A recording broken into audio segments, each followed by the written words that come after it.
My name is Giselle Hicks. I am 34. Last Sunday, my parents and my older brother walked through my front door in Sandy, Utah, carrying 6 pieces of matching luggage. It had been 15 years since my father handed me a black plastic trash bag, told me I was dead to him, and locked me out of my childhood home. Now he stood in my foyer, looked at my vaulted ceilings, and announced they were moving in. He used the exact phrase I expected: family takes care of family. My older brother Tyler stood right behind him, tapping a set of brass keys against his palm, like he was the landlord coming to collect rent. They expected a screaming match. They wanted me to cry, to argue, to give them a reason to call the police and claim I was unstable. I did none of those things. I stepped aside, gestured toward the living room, and invited them into the kitchen for coffee. My father puffed out his chest and walked to the kitchen island with a smirk. He thought he had broken me. He thought my silence was the white flag he demanded a week earlier. Then he looked down at the granite counter. Sitting next to the French press was a very specific stack of paper. The top document was the foreclosure deed to his own estate, the sprawling house he spent years telling everyone was fully paid off. Pinned to the front was the county auction receipt.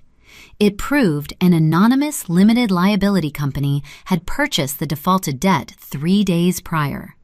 He did not know the LLC belonged to me. He did not know I was now his primary creditor.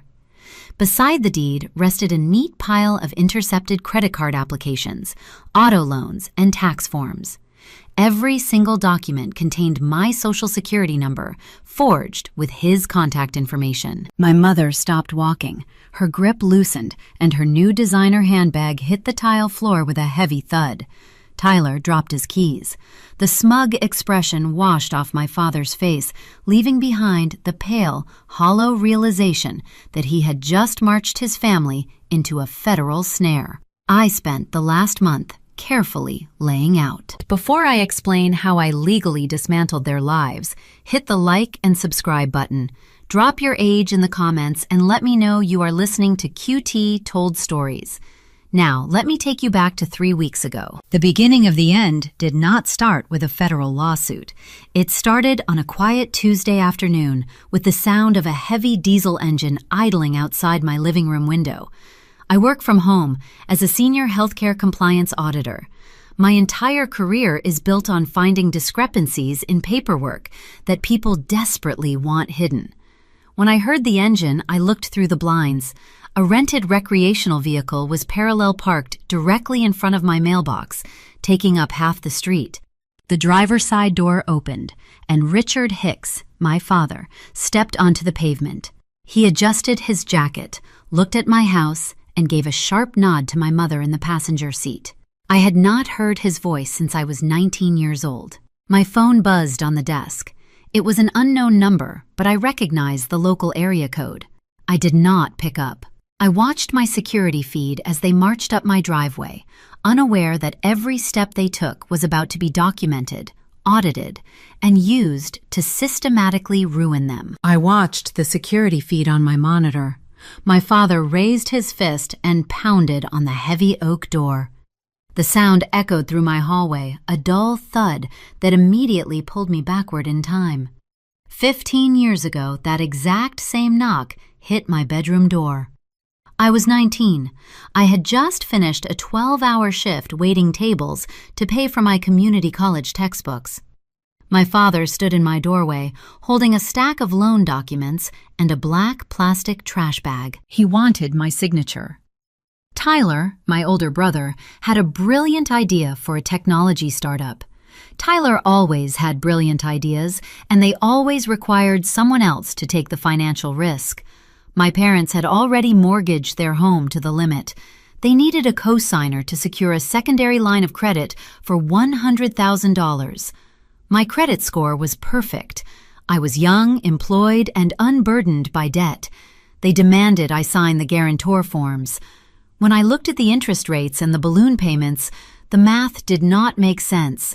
I refused to sign my life away. My father did not argue. He threw the empty trash bag onto my twin bed. He told me I had 10 minutes to pack whatever fit inside it. If I was not willing to invest in the family, I was no longer part of it. I walked out into the cold November night, holding 30 pounds of cheap clothing. I stopped at the end of the driveway and looked back at the living room window. Through the glass, I watched my father hand Tyler a crisp cashier check. They were smiling. They were celebrating the future. It took Tyler exactly 6 months to burn through every cent of that money. The startup dissolved into a mountain of debt. It took me 15 years of relentless discipline to build my own life. I paid my way through a degree in finance. I earned my compliance certifications. I bought my home in Sandy. I built a fortress they could never breach. Now the man who threw me into the street was standing on my porch, expecting me to open the door and hand over my fortress. I walked to the foyer and unlocked the deadbolt. I opened the door exactly halfway. My mother stepped forward first. Beverly wore a pastel cardigan and a practiced, tight-lipped smile. This is the weapon of choice in our culture, the Utah nice approach. It relies on passive aggression disguised as polite concern. "Giselle, sweetheart," she said, her voice dripping with artificial warmth. "We have missed you so much. It has been too long. Your father and I are transitioning between properties, and we thought this would be a wonderful opportunity to reconnect. We just need to stay in your guest rooms for a few weeks while we sort out our next chapter." She reached out to touch my arm. I took a half step back. My expression remained neutral. "You are not moving in," I said. My voice was level, the exact tone I use when informing a hospital administrator of a compliance violation. My father dropped his false smile. The patriarchal authority figure reemerged. "Giselle, we are your parents. We are family. And family takes care of family. We are parking the rig and bringing our bags inside. Do not make this difficult." I looked at the heavy recreational vehicle idling by the curb, then back at him. "You have 2 minutes to return to your vehicle and drive away," I said. "If you attempt to bring luggage into my home, I will consider it a home invasion. If you refuse to leave the property, I will dispatch law enforcement to remove trespassers. This is not a negotiation. Have a safe drive." I closed the door. The deadbolt engaged with a sharp, satisfying click. I walked back to my office and pulled up the live feed from my doorbell camera. Richard stood on the porch for a long time. His face flushed a deep crimson. He raised his hand as if to pound on the door again, but he noticed the glowing blue ring of the camera lens. He knew he was being recorded. He lowered his fist, muttered something to my mother, and they retreated down the driveway. They did not leave. They climbed back into the recreational vehicle, turned off the engine, and initiated a psychological siege. For the next 48 hours, they lived on the public street directly in front of my property line. They set up folding camp chairs on the sidewalk. They drank coffee in the morning and waved cheerfully at my neighbors, playing the role of loving, misunderstood grandparents visiting their estranged daughter. They wanted the neighbors to see me as the villain. They wanted the social pressure to crack my boundaries. Every time I walked to my car to run an errand, my mother would call out, asking if I needed help with anything, projecting her voice so the people across the street could hear. My father would stand by the bumper, shaking his head in manufactured sorrow. They thought this theater would break my resolve. They forgot they were dealing with an auditor. I do not deal in emotions. I deal in data. While they sat in their canvas chairs trying to weaponize neighborhood gossip, I sat at my dual monitors and began pulling threads. My first target was the vehicle parked outside. A luxury motorhome rental runs upwards of $300 a day. If Richard and Beverly were truly transitioning between properties, it meant they had sold their house. But people flush with cash from a real estate sale do not beg their estranged daughters for free lodging. The math was wrong. When the math is wrong, someone is lying. I zoomed in on the high-definition security feed. The license plate was registered in Nevada, which meant it was a commercial rental fleet vehicle. I noted the specific make model and fleet identification number printed on the rear bumper. It took me less than 20 minutes to cross-reference the fleet number with the 3 major rental agencies operating in the Salt Lake Valley. I found the parent company. As a compliance officer, I possess legitimate access to a variety of background verification databases used to track corporate vendor histories and liability insurance. I ran a skip trace on the plate. The system returned the rental agreement details. The names Richard and Beverly Hicks did not appear anywhere on the contract. The recreational vehicle was rented under the name Chloe Hicks. I leaned back in my ergonomic chair. The pieces began clicking into place, shifting the picture from a simple family annoyance to a severe legal liability. Chloe is Tyler's wife. She is a highly educated, successful architectural consultant. She comes from a hardworking African-American family and protects her credit score fiercely. Tyler always relied on her income to subsidize his endless string of failed entrepreneurial ventures. I knew Tyler. I knew his ego. Tyler would never willingly spend thousands of dollars of his own household money to rent a luxury vehicle for our parents to live in. Furthermore, Chloe is meticulous. She would never authorize a long-term, open-ended rental agreement for Richard and Beverly, knowing their history of financial instability. There was only one logical conclusion. Chloe did not know she had rented this vehicle. My parents were not just broke. They had not just lost their home. They were actively utilizing stolen credit to survive, and they were using the identity of their own daughter-in-law. Tyler had to be the one facilitating the transaction. He had access to Chloe's physical cards and her personal identification details. He was siphoning her clean financial record to keep his parents off the streets, keeping his own hands seemingly clean while burning down his wife's future. I stared at the name on the rental agreement, Chloe Hicks. She was an innocent party sleeping next to a thief. The minor conflict on my front porch had just evaporated. The annoying parents sitting in lawn chairs were no longer just trespassers. They were active participants in felony identity theft. They were hunting for a new host to bleed dry, and they had driven their stolen mobile home directly to my front door. They knew Chloe's credit would eventually flag the fraudulent charges. They needed a fresh Social Security number. They needed my pristine, untouched financial record. I did not feel anger. I felt the cold, sharp focus of a predator catching the scent of blood in the water. I picked up my phone and opened my encrypted notes application. I created a new folder titled Federal Evidence. I saved the rental agreement, PDF. I saved the 48 hours of video footage showing my parents occupying the stolen vehicle. They wanted to use the illusion of family to force their way into my life. I was going to use the reality of the law to lock them out of society. The first thread was pulled. The fabric of their lies was already beginning to unravel. Now I needed to force them into making a critical error. I needed to dangle a bait so irresistible they would rush their timeline and leave a permanent paper trail. I stood up from my desk, walked to the front window, and looked at my mother sitting in her folding chair. I unlocked the front door, stepping onto the porch to plant the seed that would ultimately destroy them. I stepped onto the concrete porch. The afternoon sun cast long shadows across my manicured lawn.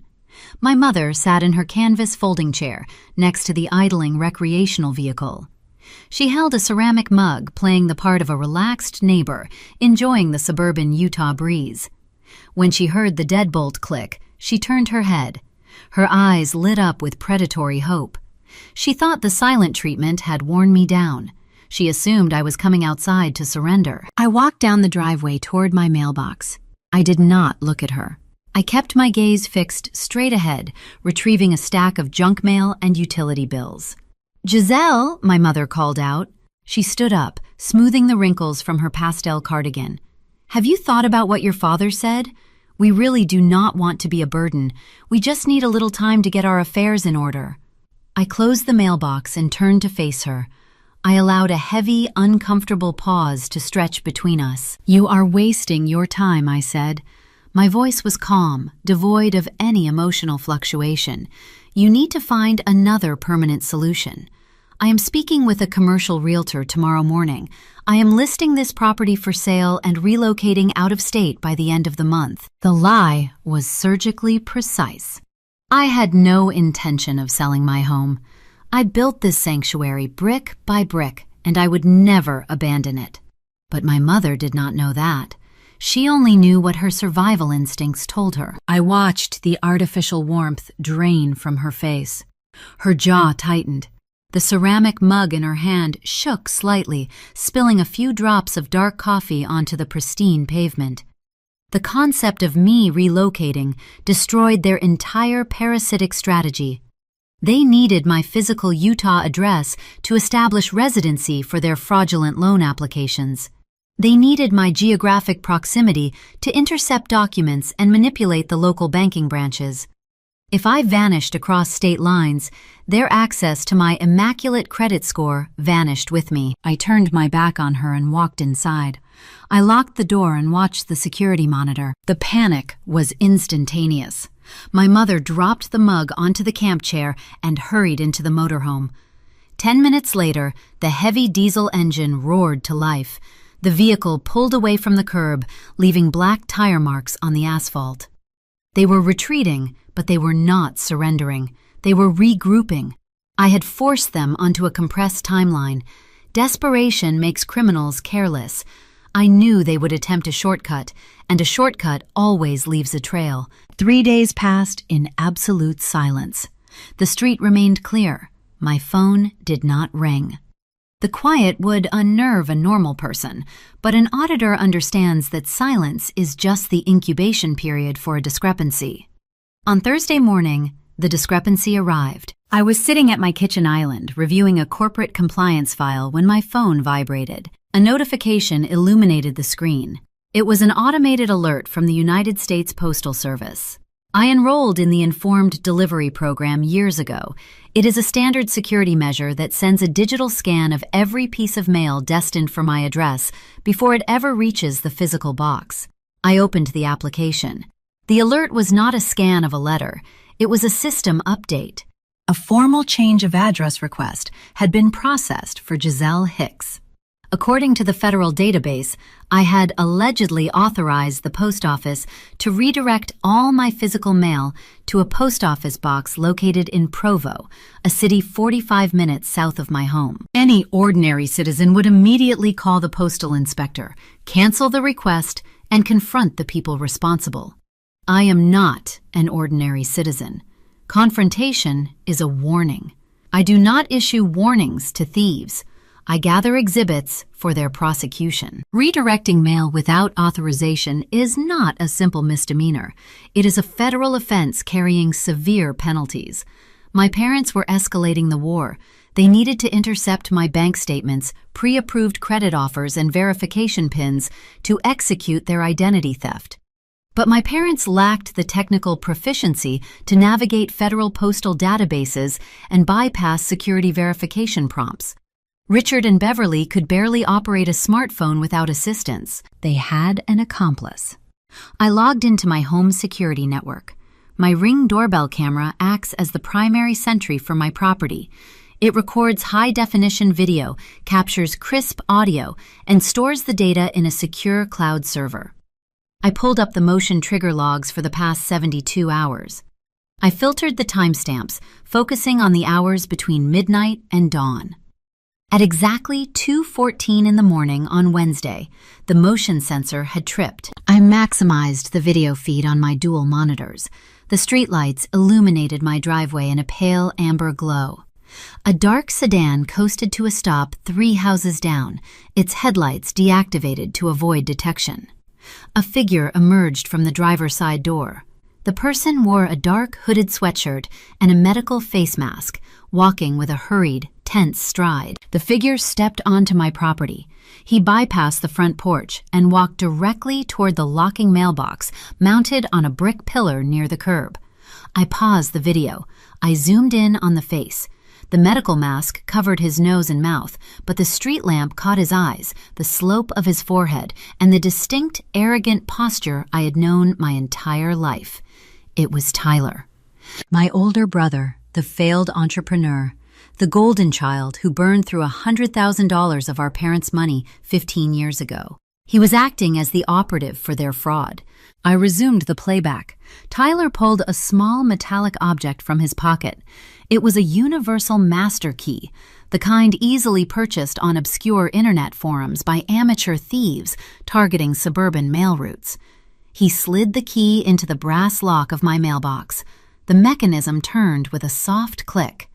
He opened the heavy metal door, reached inside, and extracted a thick stack of envelopes. I recognized the distinctive blue logo on the top envelope. It was my monthly investment portfolio statement. Tyler shoved the stolen mail into the front pocket of his hooded sweatshirt. He relocked the box, turned on his heel, and jogged back toward the dark sedan. The entire operation took less than 40 seconds. He drove away thinking he was a phantom. He thought he had successfully intercepted my financial data without leaving a single fingerprint. He did not realize he had just starred in a high-definition federal evidence exhibit. Tyler stealing my mail confirmed the true structure of the conspiracy. Richard and Beverly were the desperate faces of the operation, but Tyler was the architect. He was using their desperation to orchestrate the identity theft, likely planning to siphon the fraudulent funds into his own failing accounts while leaving our parents to take the legal fall. I downloaded the video file. I exported the change of address confirmation email from the Postal Service. I placed both files into the encrypted folder on my secure hard drive. The evidence was pristine, undeniable, and federally actionable. I had the bait, I had the crime, I had the perpetrator on tape. But a single count of mail fraud was not enough to ensure a maximum sentence. I wanted the entire network dismantled. I wanted Tyler to feel the exact same terror I felt at 19 when I was thrown onto the street. To achieve that, I needed to let him believe his plan was working perfectly. I needed him to escalate. I left the fraudulent change of address active. Let him collect my junk mail. Let him think he held the keys to my kingdom. I initiated a silent credit freeze with all 3 major bureaus, ensuring any application he submitted would hit a concrete wall. But I did not alert him to the freeze. I closed my laptop and walked to the kitchen to pour a fresh cup of coffee. The trap was set, but Tyler is an impatient man. The stolen mail would not satisfy him for long. He needed physical signatures. He needed compliance. When the mail failed to produce the immediate cash he required, his arrogance would override his caution. My phone vibrated on the granite counter. A text message illuminated the screen. It was from Tyler. The message contained no greeting. It was a direct, localized threat. "We need to talk about your attitude regarding Mom and Dad. I know where your office is. See you tomorrow at lunch. Do not try to hide." He was no longer hiding in the shadows at 2 a.m. He was bringing the war into the daylight. He was coming to my corporate headquarters to leverage my professional reputation against me. He expected me to cower in a public parking garage. He was about to learn that you do not ambush a compliance auditor on her own territory. I locked my screen and set the phone down. Tomorrow, Tyler was going to drop the final piece of the puzzle right into my hands. I work on the 14th floor of a corporate high-rise in downtown Salt Lake City. The building houses several healthcare networks, an insurance conglomerate, and a federal regulatory contractor. Because of the sensitive patient data flowing through our servers, the physical security architecture is uncompromising. Employees must pass through a biometric turnstile in the lobby, scan an encrypted key card at the elevator bank, and enter a secondary PIN code to access individual department floors. Tyler sent his text message threatening to ambush me at lunch, operating under the delusion that my workplace was a casual environment where he could simply stroll past a receptionist and knock on my office door. He did not understand the perimeter he was threatening to breach. I did not reply to his message. Engaging with a threat only validates the person making it. Instead, I opened my personnel file and printed a high-resolution photograph of my brother. I walked down to the lobby and handed the image to the shift supervisor at the primary security desk. I informed the guard that an estranged relative was experiencing a financial crisis and might attempt to cause a disturbance on the property. I requested they flag his face in the automated camera system and deny him entry. I returned to my desk and continued auditing a Medicare compliance report. My heart rate did not elevate. My breathing remained steady. I knew Tyler would fail to penetrate the lobby, which meant he would pivot to the only accessible vector left, the adjacent public parking structure. At 12:15, I packed my leather briefcase, took the private employee elevator down to the sublevel, and walked through the reinforced doors into the concrete garage. The air smelled of cold exhaust and damp asphalt. My designated parking spot was located on the third tier, a quiet sector reserved for senior staff. The acoustics in a concrete structure amplify every sound. I heard my own heels clicking against the pavement. Then I heard a heavy, uneven footstep echo from behind a structural pillar. Tyler stepped out of the shadows and blocked the path to my vehicle. He wore a tailored suit jacket over a wrinkled dress shirt, an outfit designed to project authority but betrayed by his frantic energy. His eyes were bloodshot. The faint odor of stale coffee and stale desperation clung to him. Tyler spent his entire life coasting on charm and volume. When he failed to secure a business deal, he would raise his voice until the other party yielded, just to escape the noise. He assumed women would always shrink to avoid a public scene. He learned this behavior from our mother, who always placated his tantrums to maintain the illusion of family peace. He expected me to cower. He expected me to write a check just to make him go away. "Hello, Tyler," I said. I stopped walking, maintaining a distance of exactly 6 feet. I kept my hands relaxed at my sides. "You think you are so smart," he said, his voice echoing off the low concrete ceiling. "You think ignoring my messages makes you untouchable. Mom is having panic attacks in a rented motorhome because you refuse to open your door." "You are blocking my vehicle," I replied. "Please step aside." He took a step forward, invading my personal space. The veins in his neck strained against his collar. "I am not going anywhere until you sign the transfer documents," he hissed.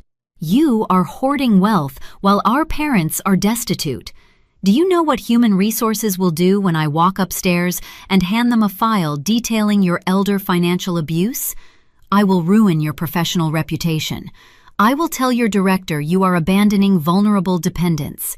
You will lose your license." He pointed a finger at my face, waiting for the threat to land. He wanted me to beg him to keep his voice down. I looked at him with the same detached curiosity I use when examining a forged medical invoice. I did not flinch. I did not break eye contact. "You cannot go upstairs, Tyler," I said. "You cannot even get past the lobby turnstiles. Furthermore, human resources does not adjudicate private family disputes. If you attempt to file a baseless claim of elder abuse to extort money from me, I will refer the matter to the corporate legal department for a defamation suit." His face flushed dark red. His charm had failed. His intimidation had failed.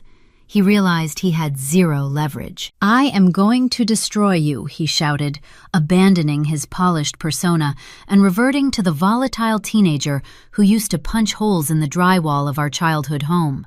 I reached into my pocket and pressed my thumb against the silent alarm button on my corporate key fob. 2 taps triggered a geolocation beacon directly to the security dispatch desk. Tyler raised his arms, preparing to launch into another tirade, but a sudden flash of amber light painted the concrete walls yellow. An electric security cart hummed around the corner, its tires squealing as it accelerated down the ramp. The cart braked sharply behind Tyler. 2 uniformed guards stepped out. These were not amateur watchmen. They were former law enforcement officers employed by the building management to protect high-value corporate assets. "Is there a problem here, Ms. Hicks?" the lead guard asked, resting his hand on his utility belt.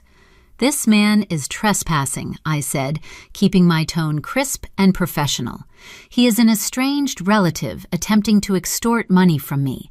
I want him removed from the premises immediately." Tyler spun around to face the guards. He forced a wide, artificial smile, attempting to deploy the same predatory charm he used on novice investors. "Officer, this is just a misunderstanding," Tyler said, raising his hands in a gesture of false surrender. "My sister and I are having a private family disagreement. I was just leaving." The guard did not smile back. He stepped between Tyler and me. "You are on private corporate property, sir. You need to provide identification, and then you need to walk toward the exit stairs. If you resist, we will detain you and contact the Salt Lake City Police." Tyler's artificial smile cracked. He looked at the guards, then looked at me. The reality of his situation crushed his ego. He was not a commanding patriarch demanding respect. He was an unauthorized intruder being ordered to leave by security personnel. He patted his suit jacket, frantically searching for his wallet. His hands were shaking. He pulled out his driver license and handed it to the officer. The second guard pulled a clipboard from the cart and began writing a formal trespass notice, legally barring Tyler from entering the building or the parking structure ever again. I watched the entire process in silence. Tyler signed the trespass warning with jerky, humiliated strokes of a pen. The guard handed him a yellow carbon copy and ordered him to walk toward the exit ramp. Tyler grabbed the slip of paper. He shot me one final look of pure, concentrated hatred. He spun on his heel and began a fast, furious walk toward the stairwell. In his frantic haste to escape the humiliation, he reached into his jacket pocket to secure his keys. As he pulled his hand out, a folded manila envelope slipped from the lining of his coat. The envelope fell onto the oily concrete, sliding under the bumper of a parked sedan. Tyler did not hear it fall. He was too focused on his own embarrassment, pushing through the heavy fire doors and disappearing into the stairwell. The security guards waited until the door latched shut. They asked if I needed an escort to my vehicle. I thanked them for their prompt response and assured them I was perfectly safe. The cart hummed away, leaving me alone on the third tier. I waited 30 seconds to ensure the area was clear. I walked over to the parked sedan, crouched down, and retrieved the manila envelope from the dirty pavement. The paper was thick and slightly crumpled. It bore the logo of a prominent regional credit union. I unlocked my car, sat in the driver's seat, and engaged the door locks before opening the flap. Inside was a carbon copy of an automotive loan application. The document was partially filled out in blue ink. I recognized the handwriting immediately. It was the same slanted, heavy print my father used to sign my birthday cards when I was a child. The loan requested $60,000 for the purchase of a luxury trim pickup truck. I scanned the applicant information block. The name printed on the primary borrower line was Giselle Hicks. The address listed was my residential property in Sandy. The Social Security number written in the designated boxes was my exact 9-digit identifier. My parents had memorized it years ago when they claimed me as a dependent on their taxes. I traced my finger down to the contact information section. This is where the fraud always falls apart. A criminal needs the bank to contact them, not the victim. The primary phone number listed on the application did not belong to me. I pulled out my mobile device and cross-referenced the digits. The number matched the contact profile for Tyler. The secondary contact was an email address. It was a generic webmail account utilizing a variation of my first name and birth year, an account I had never created. Tyler and my father had constructed a digital shadow identity, a proxy profile they could control to intercept verification calls and approval emails from the underwriter. The scope of the crime had just fundamentally shifted. Stealing my mail in the dead of night was a federal postal violation. Forging a signature on an active credit application for a $60,000 vehicle crossed the threshold into felony bank fraud. The application required accompanying documentation. A lender does not hand over that amount of capital without verifying employment and income. I flipped to the second page of the packet. Attached to the back of the application was a laser-printed pay stub. It displayed my corporate title, my correct salary bracket, and the logo of my employer. It was a flawless forgery, generated using sophisticated accounting software. My parents did not possess the technical literacy to create a fraudulent corporate pay stub. Tyler did. Tyler was not just running errands for our destitute parents. He was the architect of the entire financial operation. He was utilizing their desperation, directing them to submit the physical paperwork while he fabricated the digital evidence to support it. I placed the documents back into the manila envelope. The ambient noise of the parking garage faded into the background. I stared at the steering wheel, processing the weight of the evidence resting on the passenger seat. The minor harassment campaign had officially evolved into a syndicated criminal enterprise operating within my jurisdiction. To destroy an enterprise, you must trace the money back to its origin point. I needed to uncover exactly how deep Tyler had buried them in debt, and I needed to know what other assets he was leveraging to keep his sinking ship afloat. I started the engine of my car. I was not going back upstairs to audit medical records.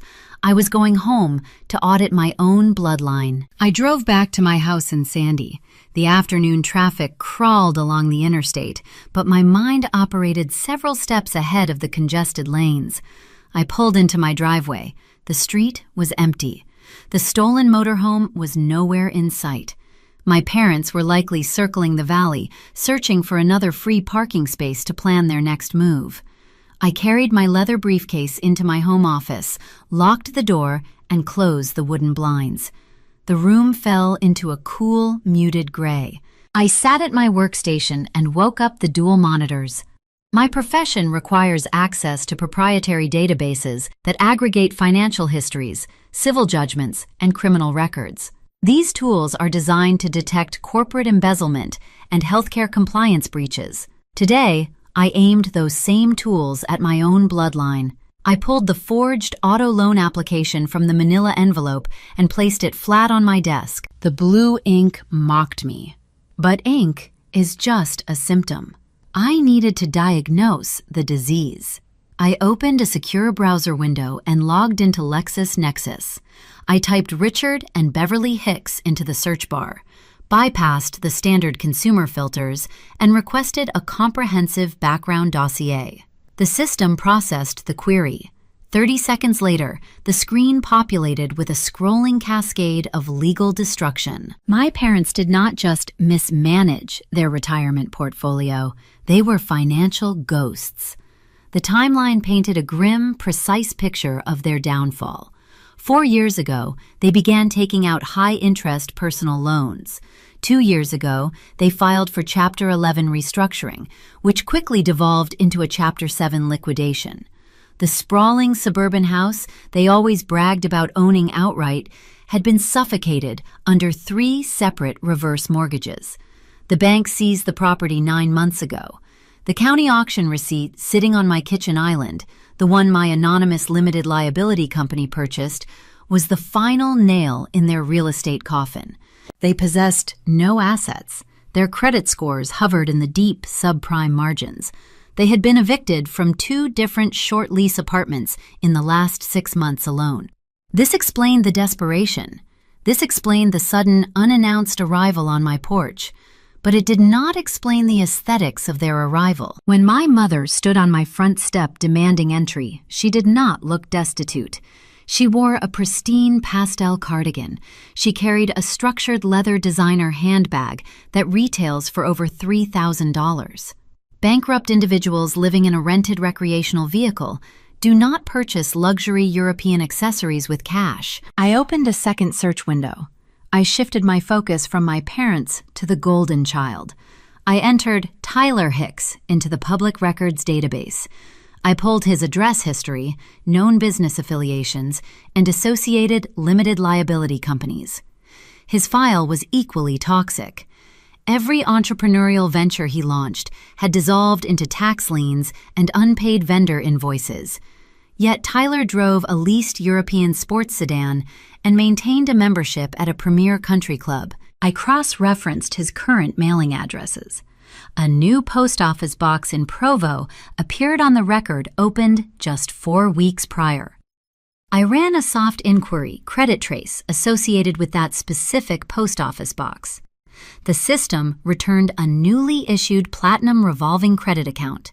The primary account holder was Chloe Hicks. The pieces of the puzzle began snapping together with cold, undeniable logic. Tyler was not providing for his wife. He was bleeding her dry. He had opened high-limit credit cards using her pristine financial profile, funneling the physical plastic to a secondary mailing address she never monitored. He used her credit to rent the luxury motorhome for our parents. He used her credit to buy our mother the designer handbag likely to maintain the illusion of success and keep Beverly compliant. Tyler was operating a domestic Ponzi scheme. He stole from his wife to placate his parents, and he commanded his parents to steal my identity to replenish the funds. I leaned forward in my chair.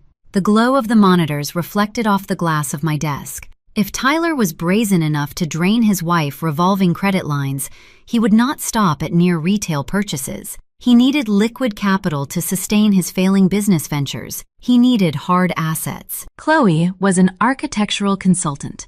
Before she met Tyler, she purchased a beautiful mid-century modern home on a half-acre lot in Provo. It was a premarital asset solely in her name. She had renovated it herself, building significant equity over the past decade. It was the most valuable piece of leverage in their marriage. I navigated to the Utah County Recorder official website. I bypassed the basic property search and entered the specific parcel identification number for Chloe House. I filtered the results by recent encumbrances and lien filings. A new document appeared at the top of the queue. It was recorded exactly 3 weeks ago. My chest tightened. I clicked the hyperlink and downloaded the scanned PDF. It was a home equity line of credit. The document authorized a cash withdrawal of $150,000 against the equity of the Provo property. The funds were directed to a joint checking account, one I knew Tyler controlled. I scrolled down to the final page of the contract. The lender required a notarized signature from the primary property owner to execute the lien. I stared at the digital ink on the screen. The name signed on the dotted line was Chloe Hicks. As a compliance auditor, I spend hundreds of hours every year examining physical and digital signatures to detect medical billing fraud. I know how human hands move across paper. I know the biomechanics of authentic writing. Chloe possesses an elegant, sweeping cursive stroke. She signs her name with confidence and fluid pressure. The signature on the screen was slow. The curves were hesitant. The ink pressure was uniform and heavy, indicating the writer was tracing a shape rather than executing a natural movement. The loops on the letters were pinched. It was a clumsy, amateur forgery. Tyler had stripped his wife of her financial security. He forged her signature on a federal banking document, stealing the equity from the home she built with her own hands. The notary stamp next to the forged signature caught my eye. I recognized the name. It was an associate from Tyler Country Club, a man who likely accepted a cash bribe to stamp a document without requiring physical identification from the signer. I sat back and exhaled. The sheer scale of my brother's betrayal was breathtaking. Tyler was not just a failed businessman. He was a financial predator. He had built a fortress of lies, and he was using our parents as his human shields. If the authorities discovered the fake auto loan application sitting on my desk, the physical handwriting belonged to Richard. If the postal inspector investigated the stolen mail, the cameras caught a masked figure, but the change of address form was tied to Beverly. Tyler was orchestrating the crimes, but he was insulating himself. If the house of cards collapsed, our elderly parents would face the federal indictments. Tyler would feign ignorance, claim his parents acted alone to survive their bankruptcy, and walk away with the stolen cash. He was willing to send the people who raised him to prison just to maintain his country club membership. I saved the forged equity line of credit to my encrypted drive. I saved the background dossiers. I secured the credit card traces. The evidence was bulletproof. I held the power to destroy Tyler, but executing the strike required precision. I could not fight a multi-front war from the outside. Tyler had embedded himself deep within Chloe's life. He controlled her mail, her bank accounts, and her perception of reality. If I went to the police right now, Tyler would shred the remaining documents, hide the stolen funds in offshore crypto wallets, and convince Chloe that I was a vindictive sister trying to ruin their marriage. He had spent years isolating her from me, feeding her lies about my selfishness to ensure we never communicated. He relied on that silence to keep his operation secure. To dismantle a parasite, you must introduce a lethal agent into its host. I needed someone on the inside. I needed someone who could access his personal laptop, retrieve his ledger passwords, and act as a silent witness to his daily movements. I needed the very woman he was currently destroying. I picked up my mobile phone and opened my contacts list. I had not spoken to my sister-in-law in over 3 years. Our last interaction was a strained holiday dinner where Tyler dominated the conversation, keeping her quiet and compliant. I navigated to her profile. I drafted a brief, sterile text message. I asked her to meet me tomorrow morning at a secluded coffee shop in Draper. I told her it concerned a critical legal matter regarding her premarital property, and I instructed her not to mention the meeting to her husband. I pressed send. The digital message flew into the ether. The board was set. Tyler thought he was playing a game of intimidation. He did not realize I was already organizing his execution. I turned off my monitors, knowing tomorrow I would hand a brilliant, unsuspecting woman the exact weapon she needed to end her marriage. The coffee shop in Draper sat off a quiet frontage road far away from the manicured subdivisions of Sandy and the corporate high-rises of Salt Lake City. I chose this location because it offered anonymity. The morning air carried a sharp chill. I sat in a corner booth facing the glass entrance, nursing a black coffee. My leather briefcase rested on the wooden bench beside me. At exactly 9 o'clock, the door opened. Chloe walked inside. My sister-in-law is a striking, brilliant woman. She runs a successful architectural consulting firm, manages high-value municipal contracts, and possesses a mind engineered for structural perfection. Yet, as she approached my table, she looked exhausted. Dark circles shadowed her eyes. Her posture, usually impeccable, carried the invisible weight of a deteriorating household. Tyler had spent years isolating her. He fed her a steady diet of manufactured grievances, painting me as the selfish, ungrateful antagonist who abandoned our destitute parents. He needed Chloe to view me as the enemy, so we would never compare notes. She slid into the booth opposite me. She did not take off her trench coat. She did not order a drink. She crossed her arms, constructing a physical barricade between us. "I only have 20 minutes, Giselle," she said. Her tone was defensive, laced with underlying hostility. "Tyler thinks I'm meeting a client. If you brought me here to justify locking your doors while your father and mother sleep in a vehicle, you can save your breath. I know you hate them. I know you have always prioritized your own comfort over the family, but forcing them onto the street is low, even for you." I did not defend myself. I did not raise my voice. I leaned back against the vinyl cushion and deployed the most effective interrogation tactic I possess: weaponized silence. I looked at her, maintaining steady, neutral eye contact. I let the quiet stretch. 10 seconds. 20 seconds. The ambient noise of the espresso machine filled the void. Chloe shifted in her seat. Her defensive armor required friction to maintain its strength. When I refused to push back, her momentum faltered. The certainty in her eyes flickered, replaced by a subtle, creeping doubt. "You asked me to come here regarding a legal matter," she finally said, her voice dropping a fraction of an octave. "What do you want?" I reached into my briefcase and retrieved the thick, tabbed dossier. I placed it flat on the table. "I do not hate our parents, Chloe," I said. My voice was calm, projecting the clinical detachment of a surgeon delivering a biopsy result. "I simply refuse to fund their crimes, and I asked you here because you are currently funding them without your consent." I slid the folder across the table. Chloe stared at the manila cover. She hesitated, her architectural mind calculating the risk of opening it. She reached out and flipped the cover back. The first document was the rental agreement for the luxury motorhome. "Read the primary account holder name," I instructed. Chloe scanned the page, her brow furrowed. She read her own printed name, followed by the billing address and the last 4 digits of a credit card she rarely used. "I did not rent this," she whispered. "We do not have the budget for this." Tyler told me a friend from his country club loaned it to him as a favor. "Turn the page," I said. She turned the sheet. The next exhibit was a printed credit card ledger. I had highlighted a specific transaction from 2 weeks ago. It was a charge for $3,200 at a high-end European boutique. Tyler bought Beverly a designer handbag. "Using your platinum account," I explained.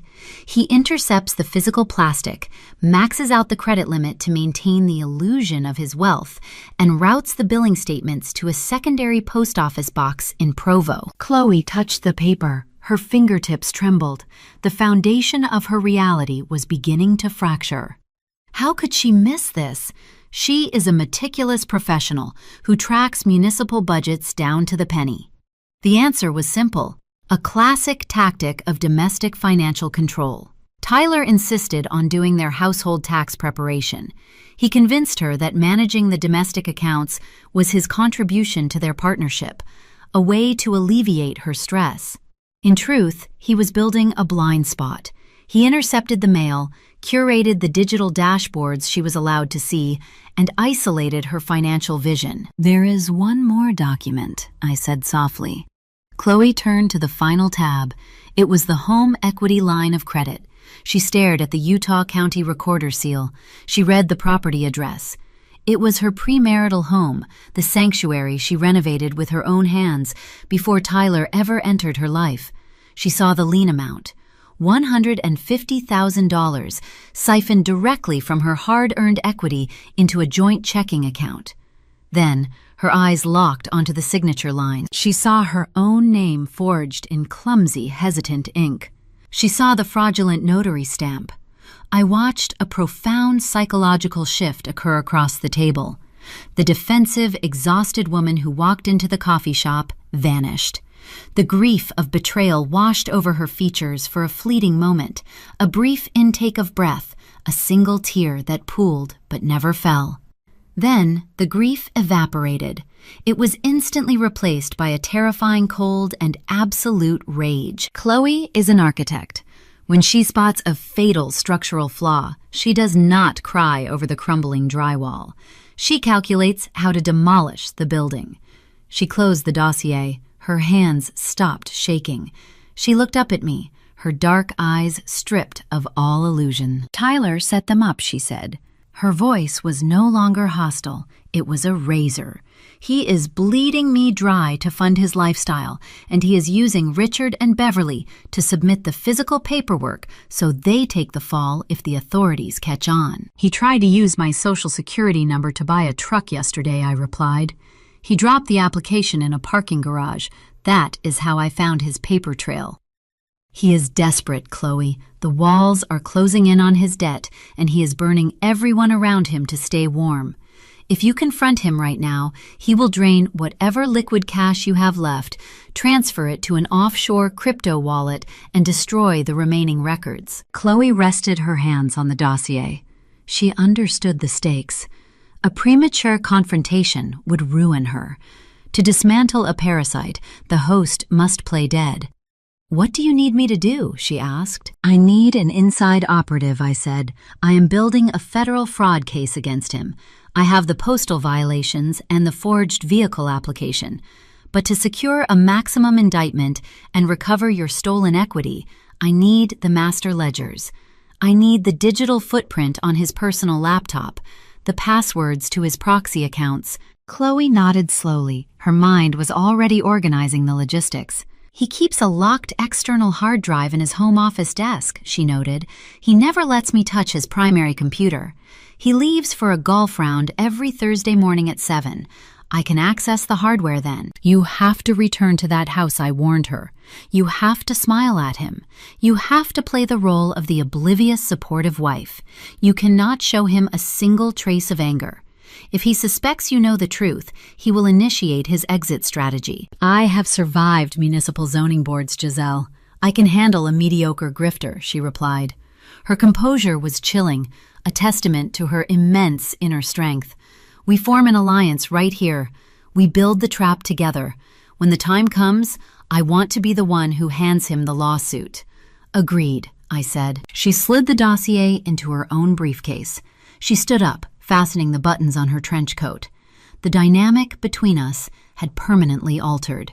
We were no longer estranged relatives, separated by a manipulator. We were architects of his destruction. Before she turned toward the exit, Chloe pulled her mobile phone from her pocket.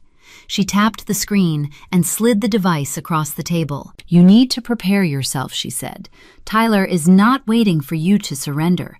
He is escalating the timeline. I looked at the illuminated screen. It was a calendar invitation Tyler had forwarded to Chloe, assuming she would blindly support his narrative. The event was scheduled for 8 o'clock tonight. It was a digital meeting link sent to our aunts, uncles, and family friends. The title of the event was an intervention. Tyler and my parents were orchestrating a coordinated, multi-generational ambush. They planned to use an audience of our peers to corner me, aiming to break my boundaries through sheer social humiliation. I pushed the phone back to Chloe. A faint smile touched the corner of my mouth. Let them call, I said. Chloe gave a sharp, validating nod and walked out of the coffee shop, stepping into the cold morning air as a weapon primed for deployment. I finished my black coffee. The trap was expanding. Tyler thought he was assembling a firing squad for tonight, unaware that he was simply gathering an audience for his own inevitable execution. The digital clock on my living room mantel displayed 7:45 in the evening. Outside, the Utah sun sank below the Ochre Mountains, casting long, bruised shadows across my hardwood floor. Chloe sat beside me on the leather sofa. She held a glass of iced water, her posture rigid, her eyes fixed on the laptop resting on my coffee table. We were 15 minutes away from the scheduled family ambush. Tyler had circulated a web conferencing link to our extended relatives, branding the event as a necessary intervention to address my supposed cruelty toward our destitute parents. He intended to curate a narrative of victimization. We intended to capture a felony. I opened a secure audio capturing program on my desktop. I adjusted the input settings, ensuring the microphone array would record incoming network audio with pristine clarity. I turned to Chloe. I needed to verify her legal understanding of our actions. The state of Utah operates under a one-party consent statute regarding electronic surveillance. This legal framework dictates that as long as one active participant in a conversation grants permission, the entire exchange can be recorded and utilized as admissible evidence in a federal courtroom. By dialing into the meeting bridge and remaining on the line, we satisfied the statutory requirement. At 7:50, I initiated the connection. I did not use my personal registered account. I utilized a masked voice over Internet protocol, routing the connection through a generic dial-in number. When my digital avatar appeared in the virtual lobby, it simply displayed Caller 4. The connection established with a soft chime. Tyler had opened the bridge early to coordinate his strategy with our parents. They were already talking. Tyler sat in his home office. The webcam captured his tailored shirt in the expensive leather chair purchased with Chloe's stolen equity. Richard and Beverly shared a frame from the cramped interior of their rented motorhome. When the software chimed to announce my arrival, Tyler glanced at the screen. That is probably Aunt Linda, dialing in from her landline, Tyler said, dismissing the notification with a wave of his hand. She always connects 10 minutes early and leaves the phone on the kitchen counter. Ignore it. We need to align our story before the rest of the family joins. He handed us the keys to his own execution. He assumed he was speaking in a secure environment. He had no idea his wife was sitting 3 miles away, staring at his face on my monitor, recording every breath he took. The dramatic irony saturated the room. Tyler leaned into his microphone, adopting the tone of a seasoned battlefield commander instructing his infantry. Listen to me. Tyler said. When Uncle Marcus logs on, Mom needs to initiate the tears immediately. We stick to the script. Giselle is hoarding her wealth, and she is experiencing a mental health crisis. We are just concerned relatives trying to save her from herself. Do not deviate. Richard cleared his throat. The audio feed picked up the nervous tremor in my father's voice. What if she brings up the post office box? Richard asked. What if she knows we forwarded her mail? Tyler laughed. It was a cold, arrogant sound that echoed through my living room speakers.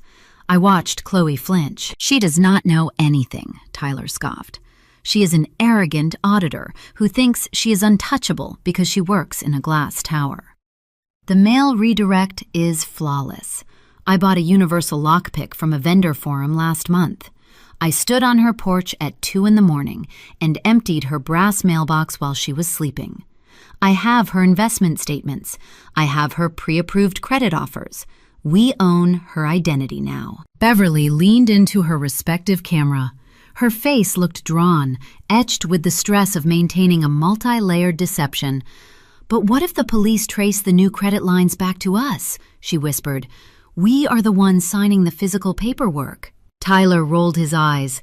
He leaned back in his expensive chair, lacing his fingers together behind his head. Nobody is tracing anything to you, he declared, and nobody is tracing anything to me.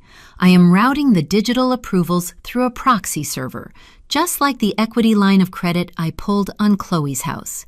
You think the bank verified that signature? I signed her name on the dotted line while she was at a yoga class, handed a $100 bill to a notary at the country club, and walked away with $150,000. Chloe still thinks our household budget is tight. She is brilliant at architecture, but she is blind when it comes to her own ledger. I turned my head to look at my sister-in-law. Chloe did not cry. Her knuckles turned white against the glass of iced water. Her jaw locked with such force I could hear her teeth grinding.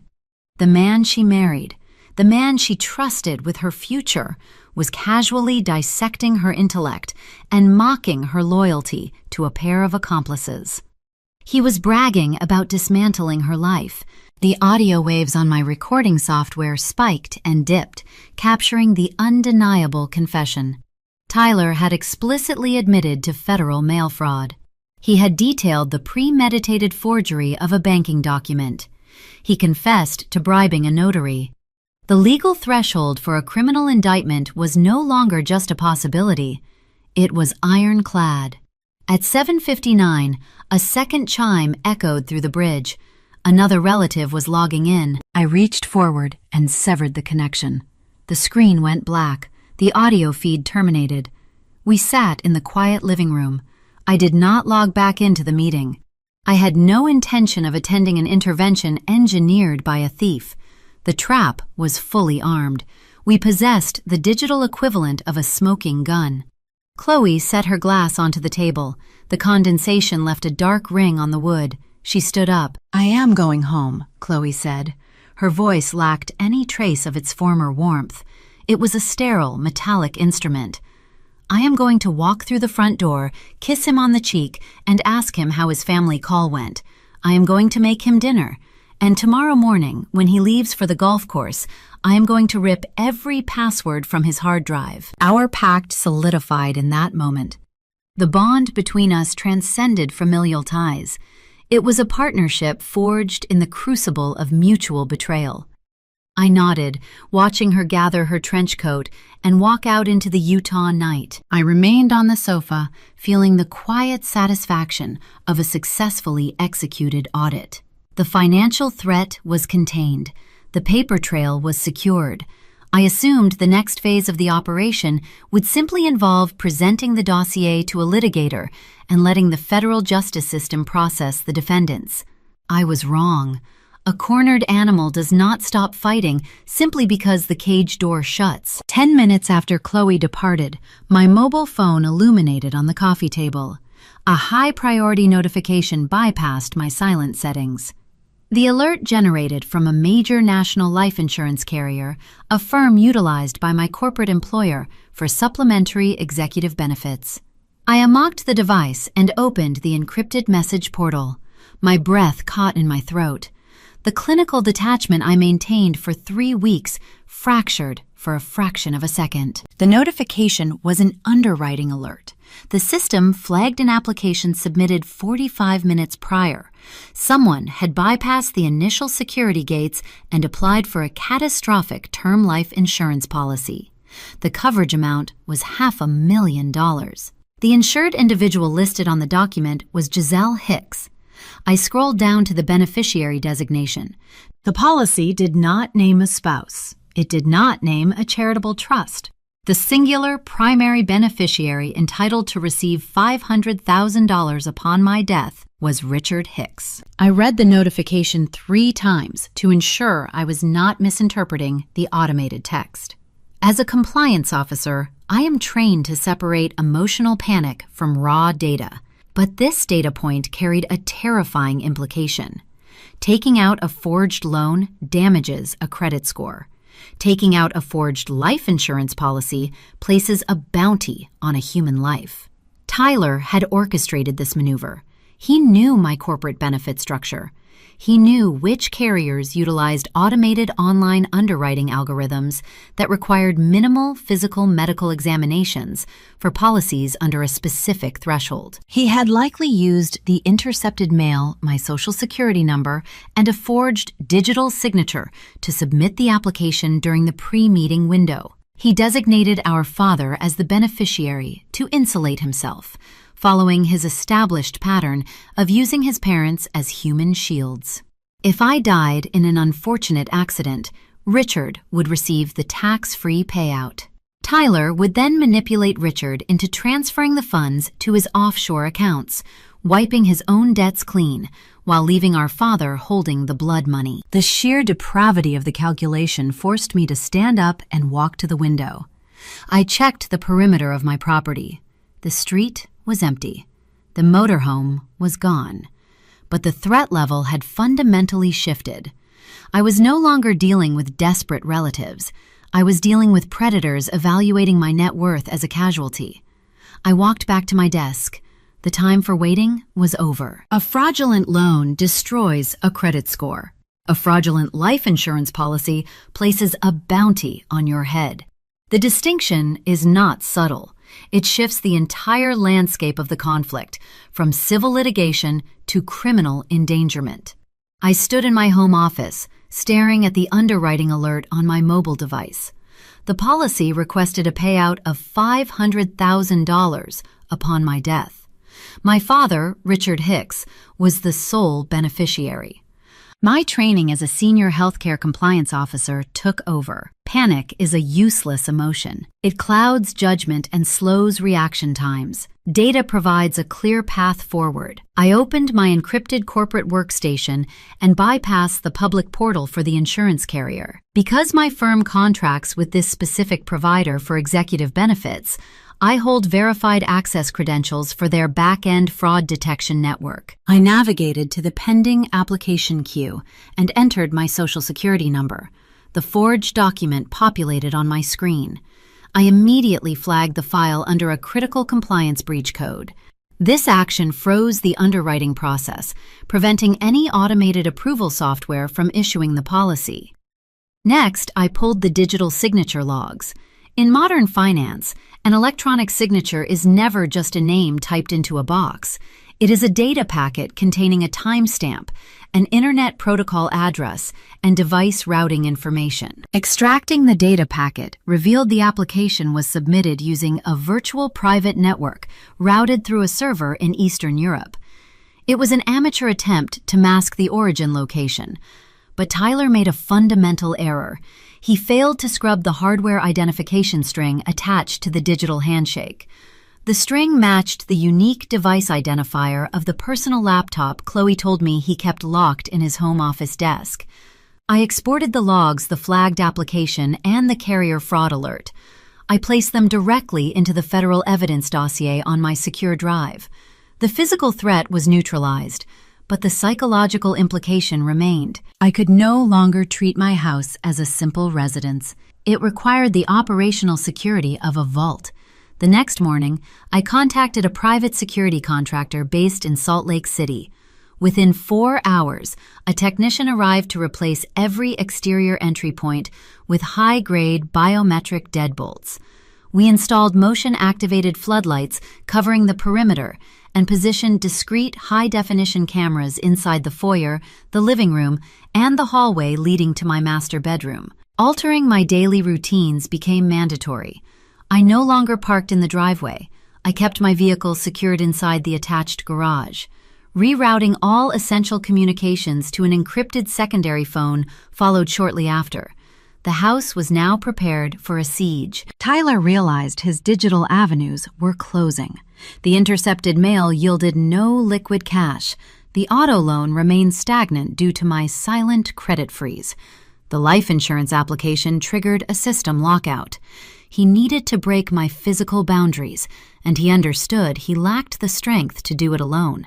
So he weaponized the family. In Utah culture, community perception is a powerful currency. People will tolerate immense dysfunction behind closed doors as long as the public facade remains pristine. Tyler exploited this dynamic. He activated a coordinated smear campaign targeting our extended relatives, feeding them a narrative designed to provoke their righteous indignation. The assault began on a Thursday afternoon. My mobile phone started vibrating with a relentless cadence. I unlocked the screen to find a newly created group chat containing 14 different family members. Aunts, uncles, cousins, and family friends populated the list. People I had not spoken to in over a decade suddenly felt entitled to dissect my morality. Aunt Linda sent the first message. She wrote that family is a sacred bond, and my refusal to house my destitute parents was a stain on my soul. Cousin Mark followed, demanding I stop hoarding my corporate wealth while my mother suffered from severe panic attacks in a cramped motorhome. Uncle David chimed in, stating my father was a proud man and it was my duty to offer him a comfortable retirement. They used words like selfish, ungrateful, and sociopathic. They knew nothing about the forged equity line of credit draining Chloe of her premarital assets. They knew nothing about the stolen mail or the fraudulent loan applications. They only knew the carefully constructed lies Tyler fed them. He presented himself as the exhausted, concerned brother, trying to reason with an irrational sister. Typing a response was out of the question. Arguing with manipulated individuals is a tactical failure. It provides them with ammunition and validates their intrusion. Instead, I opened my screen capture utility. I documented every accusation, every guilt trip, and every veiled threat. I captured the timestamps and the participant names. This group chat was not a source of shame. It was a roster of accomplices assisting a federal crime, even if they were ignorant of their role. Once I secured the digital screenshots, I muted the conversation. The phone went silent. Let them shout into the void. The silence infuriated Tyler. He expected a chaotic emotional reaction. He wanted me to lash out at Aunt Linda or defend myself to Uncle David. My stoicism starved him of the conflict he needed to control the narrative. By Friday evening, his patience disintegrated. I was sitting at my kitchen island, reviewing the final compliance audit for my employer, when a direct message bypassed the muted group chat. It was from Tyler. The tone discarded the concerned brother persona and adopted the cadence of a cornered predator. "You think you can just ignore us," he wrote? "You think locking your doors and freezing your credit makes you invincible? I have scheduled a meeting for next Sunday evening with the local community elders and the neighborhood council. Mom and Dad are going to stand up in front of everyone and explain how you are financially abusing them. We are going to detail your mental instability. After that, I am forwarding their statements directly to the Human Resources Director at your healthcare firm. We will see how long you keep your corporate job when the entire valley knows what kind of monster you are." The message continued. "You have exactly 1 week. You will surrender the keys to the Sandy property by next Friday at sunset, and you will sign the deed over to Dad. If you refuse, we burn your reputation to ash. Do not test me." I read the text twice. Tyler believed he held the ultimate trump card. He assumed my professional reputation and my social standing were my primary vulnerabilities. He thought the threat of public humiliation would force me to capitulate and sign away my sanctuary. He did not understand the woman he was threatening. I do not fear public scrutiny. I thrive in it. As an auditor, sunlight is my primary weapon. Tyler wanted to drag our private conflict into the public square. He wanted to involve the community elders and my corporate employer. I locked my phone and set it next to my coffee cup. He gave me a deadline of 1 week. He thought he was dictating the terms of my surrender. He did not realize he had just provided me with the exact timeline and venue I needed to execute his public destruction. The fabric of local society in my state is woven tightly around community councils and neighborhood boards. These men are not merely spiritual guides or social coordinators. They are regional bank managers, commercial real estate developers, and venture capitalists. They control the flow of local commerce and dictate the boundaries of social acceptance. Tyler intended to use this exact network as a tribunal to shame me. He believed he could stand at a podium, shed a few artificial tears, and convince these influential men to exile me from my own neighborhood. He assumed they would blind themselves to the facts and side with the patriarchal figurehead of our family. He forgot that I am a compliance auditor. I do not deal in gossip. I compile exhibits. I spent Thursday evening at a commercial print shop. I produced 6 identical copies of a 50-page forensic financial report. I utilized heavy cardstock for the covers and color-coded index tabs for the individual crimes. A proper audit leaves no room for interpretation. It relies on concrete data, verified signatures, and indisputable timestamps. I organized the documents chronologically, building a precise timeline of my family shifting from standard bankruptcy into felony identity theft. Friday afternoon arrived.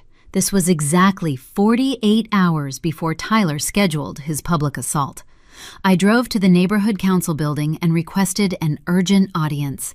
The receptionist, noting my professional demeanor and the stack of bound dossiers, ushered me into the primary meeting room. The boardroom featured a long mahogany table surrounded by high-backed leather chairs. 5 community leaders sat waiting for me. They wore dark suits and solemn expressions.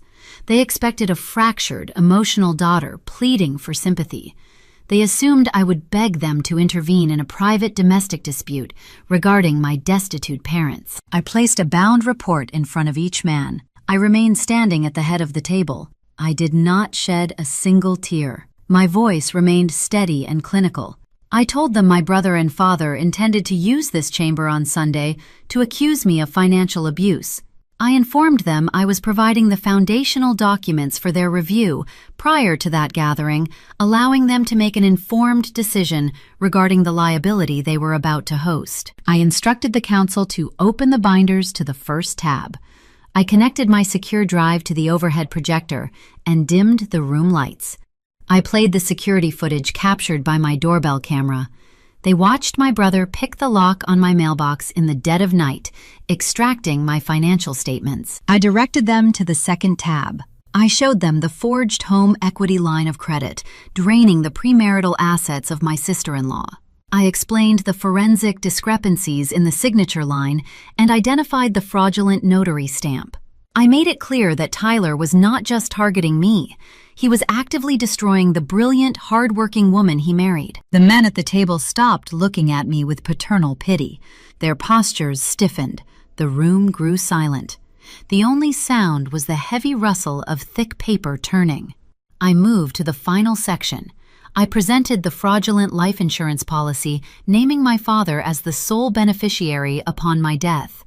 I detailed the digital signature logs, routing back to the personal computer in the home office of my brother. These community leaders are businessmen first and foremost. They understand risk metrics. A family disagreement is an annoyance they might try to mediate. Federal bank fraud, mail theft, and forged life insurance policies represent catastrophic legal liability. The leader sitting to my left closed his folder. He serves as a senior partner at a regional investment firm. He looked at the evidence, then looked at me.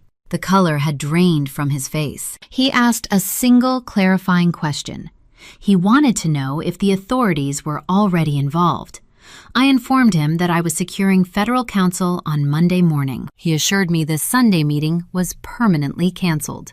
He stated the council would take immediate, decisive action to protect the integrity of the community. In this culture, that specific phrase translates to a swift and merciless exile. When the trust is broken at this magnitude, the network closes its doors. The social and professional excommunication is instantaneous. I thanked them for their time, packed my briefcase, and walked out into the crisp autumn air. I drove back to Sandy. The afternoon sky faded into a deep violet twilight. I parked my car inside the secure garage and walked into my kitchen. I ground fresh espresso beans and brewed a dark cup of coffee. My house felt solid, impenetrable, and safe. I walked to the front window and adjusted the wooden blinds to observe the street. The rented motorhome sat parked across the asphalt.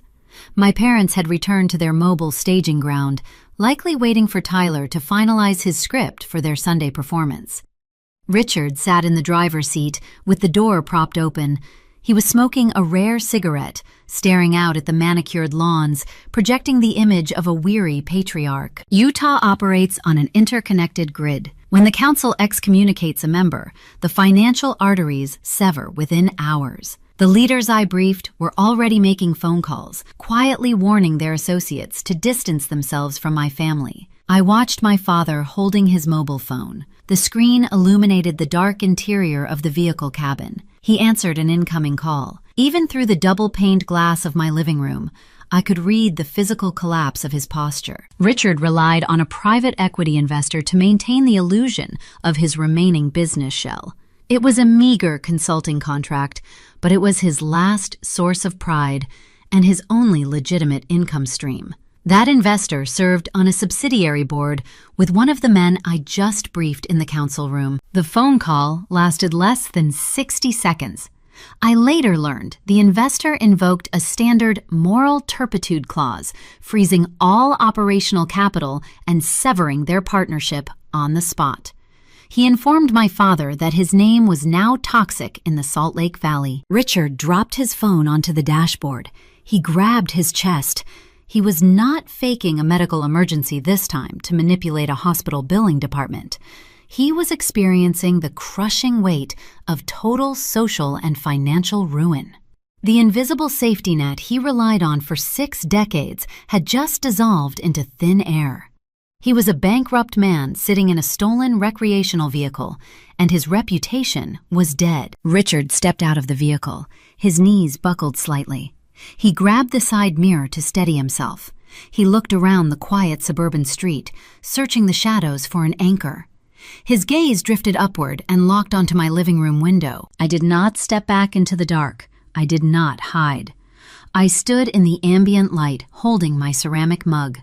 I took a slow sip of my coffee. He stared at me.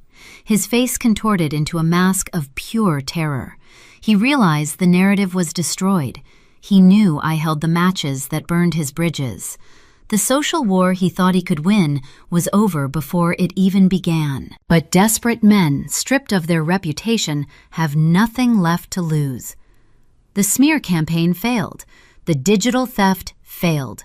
Tyler and Richard were cornered, which meant they were about to become physically unpredictable. It was time to gather Chloe and bring this mountain of evidence to a federal litigator who could finalize their destruction. Monday morning arrived with a sharp frost covering the Salt Lake Valley. I drove downtown, navigating the icy streets, to a sleek glass high-rise standing opposite the federal courthouse. Chloe met me in the lobby. She wore a tailored wool coat and carried a hard-shell briefcase. We did not exchange pleasantries. The time for small talk had evaporated the moment she realized her husband was a financial parasite. We stepped into the secure elevator and rode in silence to the top floor. The law firm of Marcus Sterling occupies the entire penthouse level. Marcus is not a family mediator. He does not negotiate domestic squabbles or facilitate therapy sessions. He is a ruthless federal fraud litigator. He spent 15 years prosecuting organized white-collar crime for the Department of Justice before transitioning to private practice. He specializes in dismantling complex financial syndicates, piercing corporate veils, and holding architects of fraud accountable. He was the exact weapon we required to end this war. His corner office featured floor-to-ceiling windows overlooking the snow-capped Wasatch Range. The aesthetic was strictly clinical. Minimalist furniture, polished concrete floors, and 0 personal photographs adorned the space. He sat behind a massive marble desk, projecting the cold efficiency of a tactical strike planner. We sat in the leather chairs opposite him. I did not waste his time with emotional preamble. I opened my dossier and laid the exhibits across the cool stone surface. I started the presentation with the forged home equity line of credit. I placed the fraudulent auto loan application next to it. Chloe opened her briefcase and handed him the digital ledger proving the misappropriation of her premarital funds to purchase luxury goods and rent the motorhome. Finally, I presented the intercepted postal records and the flagged life insurance policy bearing my father as the beneficiary, complete with the digital signature logs, tracing the virtual private network back to Tyler. Marcus picked up a silver pen. He reviewed the documents in absolute silence. For 20 minutes, the only sound in the office was the crisp turning of heavy cardstock and the faint hum of the climate control system. He cross-referenced the dates, examined the notary stamps, and scrutinized the device identification strings linking the digital forgeries to the physical hardware located in my brother's home. A standard attorney might express shock or offer sympathetic platitudes regarding the betrayal of my own bloodline.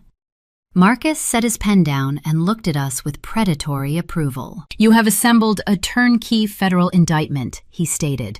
His voice was a low, steady baritone that commanded the room.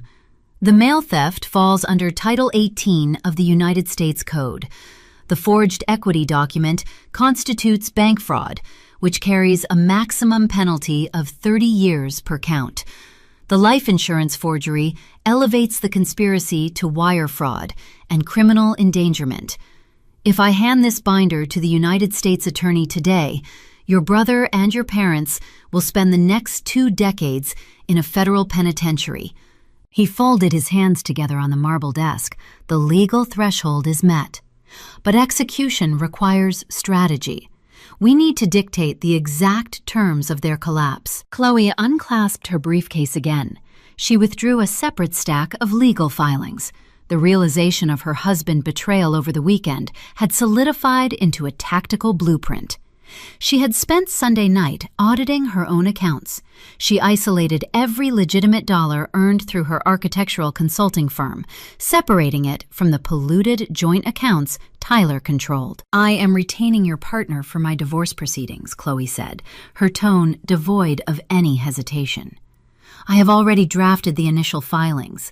I am opening an irrevocable trust today, naming myself as the sole beneficiary and utilizing a separate tax identification number. I am routing my liquid capital into that shielded account this afternoon. Let Tyler try to drain a dry well." Marcus nodded. Shielding the capital was the first mandatory protocol, but dealing with the criminal elements required a psychological trigger. "If we present this evidence to the authorities right now," Marcus explained, "Tyler will initiate a defensive protocol. He will destroy physical hardware, transfer remaining funds into untraceable cryptocurrency wallets, and attempt to manipulate a grand jury into believing your parents acted independently. We need to force an unforced error. We need them to execute a tangible threat in physical space, leaving them 0 room for plausible deniability." I leaned forward in my leather chair. I told Marcus about the ultimatum Tyler delivered via text message on Friday evening, the demand to surrender the deed to my Sandy property by sunset at the end of the week. The promise to burn my professional reputation if I refused to comply. Marcus retrieved a fresh legal pad. He drafted a formal document. It was a cease and desist order, a 7-day notice commanding Tyler, Richard, and Beverly to halt all financial inquiries, surrender the fraudulent accounts, and sign the divorce settlement Chloe was finalizing. It warned that failure to comply would result in immediate federal prosecution and the liquidation of their remaining assets. "We are not sending this through certified mail," Marcus said, handing the crisp document across the desk. "You are going to hand-deliver it to him. We give them enough rope to hang themselves. We let the deadline expire. When they cross the threshold to collect your house, we drop the guillotine." We finalized the timeline. Chloe left the office to execute her financial transfers and secure her divorce retainer. I took the cease and desist order, placed it in my briefcase, and drove back to the suburbs. The winter sun dipped behind the mountains early, casting a gray chill over my neighborhood. I pulled into my driveway. The street remained empty. The rented motorhome was absent, a temporary reprieve, likely caused by my father losing his primary investor funding after the community council meeting. I parked inside the garage, lowered the reinforced door, and entered the mudroom. The house felt unusually still.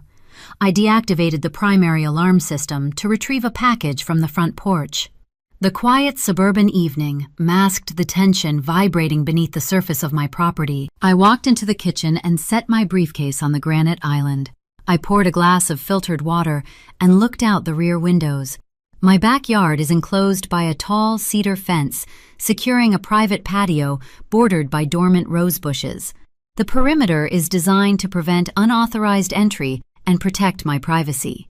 I noticed a discrepancy in the sightline. The heavy wooden gate at the side of the house stood wide open.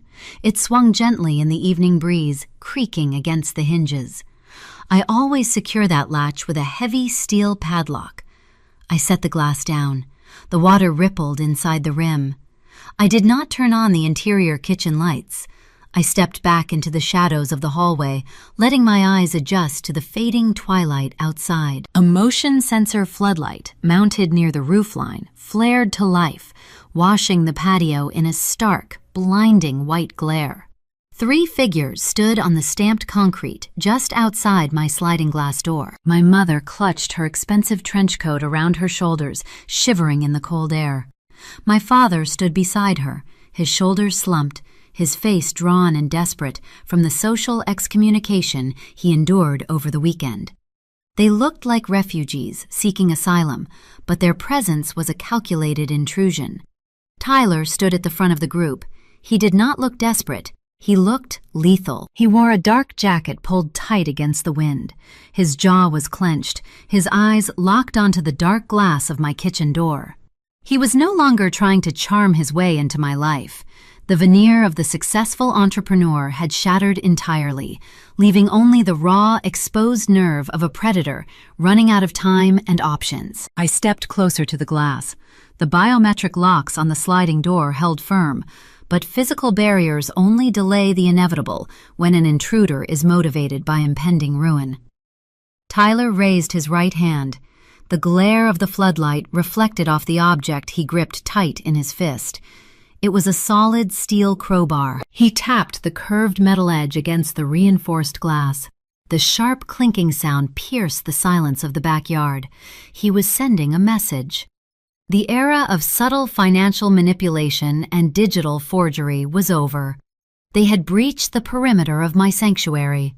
The psychological warfare had escalated into a physical siege, and they expected me to panic and surrender the keys to my fortress. I stood in the dark, watching the metal tap against the glass, holding the federal document that would end his life as a free man. The sharp, metallic tap of the crowbar against my sliding glass door echoed through the dark kitchen.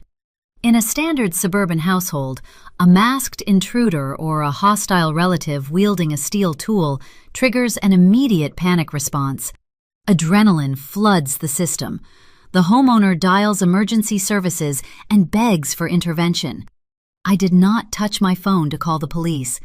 I touched my phone to activate the perimeter audio sensors. Tyler always relied on physical proximity to manufacture authority. Growing up, if a negotiation failed, he resorted to breaking things. He would corner me in the hallway, invade my personal space, and use his size to force a submission. He assumed adulthood operated on the same primitive rules. He believed holding a pry bar in the freezing Utah night negated the trail of federal felonies he left behind. He failed to realize my patio doors are engineered with double-paned, shatter-resistant security glass, designed to withstand blunt force impacts. He could swing that steel bar until his shoulders tore, and the glass would only spiderweb. I stepped forward out of the shadows. The motion sensor floodlights cast harsh, uncompromising angles across their faces.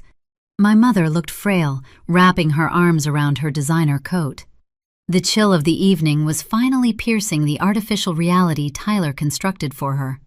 Beside her, my father stood like a hollow shell. The excommunication from the community elders over the weekend had severed his pride. He was no longer a patriarch demanding respect. He was a dependent, trailing blindly behind a son who was marching them toward a cliff. Tyler stopped tapping the glass when he saw me approach. He raised his chin, projecting the faux confidence of a man holding a winning hand. He reached into his dark jacket with his free hand and withdrew a folded sheet of paper. He pressed it flat against the cold glass. I leaned in to read the bold print at the top of the page. It was titled "A Family Loan Agreement." The terms outlined an immediate wire transfer of $200,000 from my accounts to a routing number I recognized as his offshore proxy ledger. "Open the door!" Giselle Tyler shouted. His voice was muffled by the thick insulation of the glass, but the audio receptors mounted under my eaves captured every syllable in crystal-clear high definition. I did not retreat. I reached down to the track of the sliding door. I engaged the secondary steel footlock, setting the heavy metal bolt exactly 2 inches from the frame. I unlocked the primary biometric handle and slid the glass open. The door hit the steel stopper with a solid thud. A narrow vertical gap allowed the freezing winter air to rush into my heated kitchen. Tyler immediately pushed his palm against the glass, attempting to force the door wider. The steel footlock did not yield a millimeter.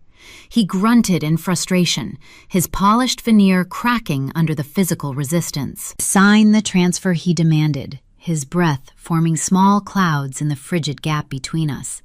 "We are done playing these games. You are going to authorize the wire and you are going to hand over the deed to this property. If you refuse, I will smash this glass walk into your living room and we will take what is owed to this family." He raised the crowbar an inch, presenting the weapon for my inspection. He expected me to flinch. He expected the sight of raw metal to override my compliance training. I looked at the crowbar. Then I looked into his eyes. My expression remained entirely neutral. I did not raise my voice to compete with the wind. I spoke with the quiet, measured cadence of a corporate auditor delivering a terminal financial diagnosis. "You are trespassing," I said. "You are holding a blunt instrument on private property, and you are attempting to extort capital using threats of physical harm.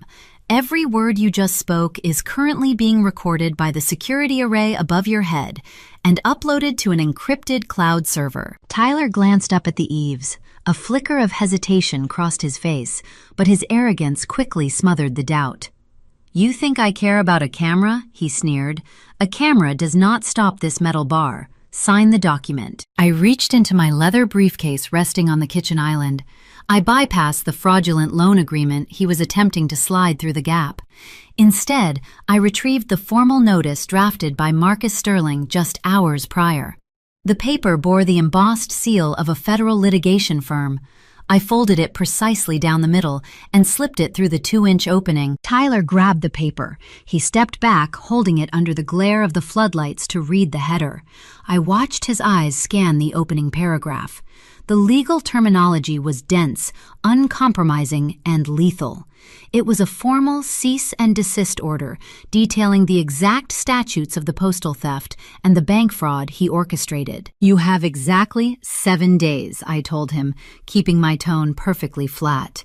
"You will surrender the proxy accounts. You will sign the divorce settlement Chloe drafted this afternoon, relinquishing any claim to her premarital assets. You will return the stolen equity, and you, along with Richard and Beverly, will vacate the state of Utah." My mother let out a small, terrified gasp. She looked at Richard, searching for reassurance that did not exist. My father stared at the concrete, unable to meet my gaze. He knew the document in Tyler's hands was not a bluff. He understood the severity of the men I briefed on Friday. "If the sun sets next Sunday and these terms are unmet," I continued, "my attorney will submit the master evidence dossier to the United States Attorney Office. You will be indicted for multiple counts of federal wire fraud, mail theft, and criminal endangerment. You will spend the next 2 decades in a federal penitentiary." This was the moment of truth. This was the juncture where a rational human being calculates the risk, recognizes the checkmate, and surrenders. But Tyler is not rational. He is a narcissist who built his entire identity on the premise that he is the smartest person in any room. The realization that his wife and his estranged sister had outmaneuvered him, audited his crimes, and secured a federal litigator was too catastrophic for his ego to process. His mind rejected the reality of his own demise. He looked at the letterhead again. Marcus Sterling. The name commands respect in every courtroom in the Western Hemisphere. Tyler refused to grant that respect. He believed his own lies. He convinced himself that women lack the stomach for total war. He assumed Chloe was too weak to leave him, and I was too cowardly to send my own bloodline to prison. He let out a sharp, mocking laugh. The sound was brittle, echoing off the cedar fence surrounding my yard. He gripped the legal notice in both hands and ripped it down the center. He tore it again, shredding the thick parchment into uneven squares. He opened his fingers and let the pieces flutter down onto the frost-covered concrete. "You are a bluffing, ungrateful little girl," Tyler spat, pointing the tip of the crowbar at the narrow gap in the door. "You do not have the courage to file anything. You are trying to scare us because you know you have lost. Chloe is never leaving me, and you are never keeping this house." He stepped closer to the glass, his face contorting into a mask of pure, unadulterated venom. "Enjoy your week, Giselle. We will see you Sunday to collect." He turned on his heel. He did not look back. He marched across the patio, leading my silent, broken parents out through the wooden gate. They disappeared into the dark alleyway behind my property, leaving only the shredded pieces of their last chance for survival scattered on the frozen ground. I did not watch them leave. I slid the heavy glass door shut.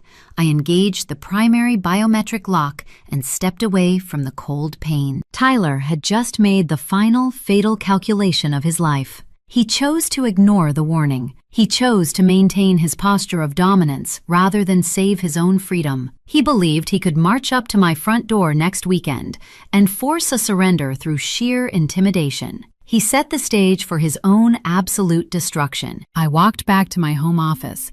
The physical threat had receded, but the financial war required one last maneuver. I needed to ensure that when Sunday arrived, I did not just stop his crimes. I needed to own his future. I opened my laptop and pulled up the commercial debt acquisition portals. The trap was locked, and the countdown had officially begun. The shredded pieces of the federal cease and desist order remained frozen to my concrete patio for the rest of the week. I did not sweep them up. I left the torn paper resting on the ground as a physical monument to my brother making the worst calculation of his adult life. Tyler walked away from my sliding glass door, convinced his physical intimidation had secured a victory. He assumed my silence indicated submission.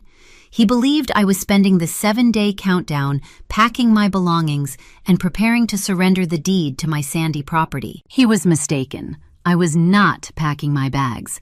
I was purchasing his entire financial existence. My professional expertise lies in corporate compliance, which requires an intimate understanding of the secondary debt market. When a business defaults on a commercial loan, the primary lender eventually tires of pursuing the dead weight. The bank writes off the loss for tax purposes and sells the delinquent paper to a collection syndicate for pennies on the dollar. The syndicate then attempts to squeeze whatever capital remains from the debtor. Tyler possessed a graveyard of failed entrepreneurial ventures. He favored launching boutique consulting firms and tech startups, outfitting lavish office spaces and abandoning the leases when the revenue dried up. To secure the initial operating capital for these doomed ventures, he signed personal guarantor clauses. A personal guarantee pierces the corporate veil. It means the creditor can seize the personal assets of the founder when the business entity collapses. On Monday morning, I logged into my secure workstation and accessed the commercial debt exchange portals. I utilized the same anonymous limited liability company I used to purchase the foreclosure deed for my parents' estate. I funded the acquisition account using my own liquid capital. I located the primary collection agency holding the largest block of my brother-defaulted commercial paper. The portfolio contained over $400,000 in unpaid vendor invoices, breached commercial leases, and delinquent operating loans. Tyler ignored these obligations for years, relying on his country club charm and aggressive lawyers to delay the collection efforts. The collection agency viewed the portfolio as toxic assets with a low probability of recovery. I contacted the agency broker representing the debt block. I did not negotiate over the phone. I submitted a cold, formal electronic bid. I offered to purchase the entire portfolio of Tyler Hicks for 12 cents on the dollar. The broker accepted the offer within 48 hours. By Wednesday afternoon, the digital transfer finalized. The electronic promissory notes and the original loan agreements routed into my secure corporate vault. The legal reality of this transaction fundamentally altered the power dynamic of our bloodline. I was no longer just the younger sister he threw onto the street 15 years ago. I was no longer a target for his extortion. I was his primary legal creditor. If Tyler attempted to declare Chapter 7 bankruptcy to escape the impending federal fraud charges, I would be the first entity sitting at the liquidation table. I held the legal authority to seize his leased sports car, garnish any future wages, and force the sale of his country club shares. He demanded the physical keys to my house on Sunday. I just purchased the legal keys to his entire future, and I bought them at a steep discount. While I secured the financial snare in Salt Lake City, Chloe executed her own tactical retreat in Provo. We communicated through an encrypted messaging application, avoiding any standard text channels Tyler might monitor. Chloe operated with the surgical precision of an architect dismantling a condemned building. Tyler maintained his rigid schedule, leaving the house every Thursday morning for his standing golf reservation. He thought his wife was safely occupied at her consulting firm, drafting blueprints for municipal clients. Chloe used those 4 hours to erase her footprint from his life. She rented a climate-controlled storage unit under a corporate alias. She methodically packed her irreplaceable items. She boxed up the family heirlooms passed down from her grandmother, the original deeds to her premarital property, and her sensitive financial ledgers. She moved the boxes out of the house in small, undetectable increments, leaving the aesthetic of their shared home undisturbed. She kept her clothing in the closet. She left her standard toiletries on the bathroom counter. Tyler noticed nothing. Narcissists rarely observe their environment unless the environment ceases to serve their immediate needs. As long as dinner appeared on the table and Chloe smiled when he walked through the front door, he remained blind to the reality that she was already gone. On Friday, Chloe finalized the capital transfer we discussed in the office of Marcus Sterling. She routed the entirety of her legitimate liquid assets into the newly established irrevocable trust. The account was shielded by a separate tax identification number, placing her wealth far beyond the reach of any joint banking privileges Tyler previously exploited.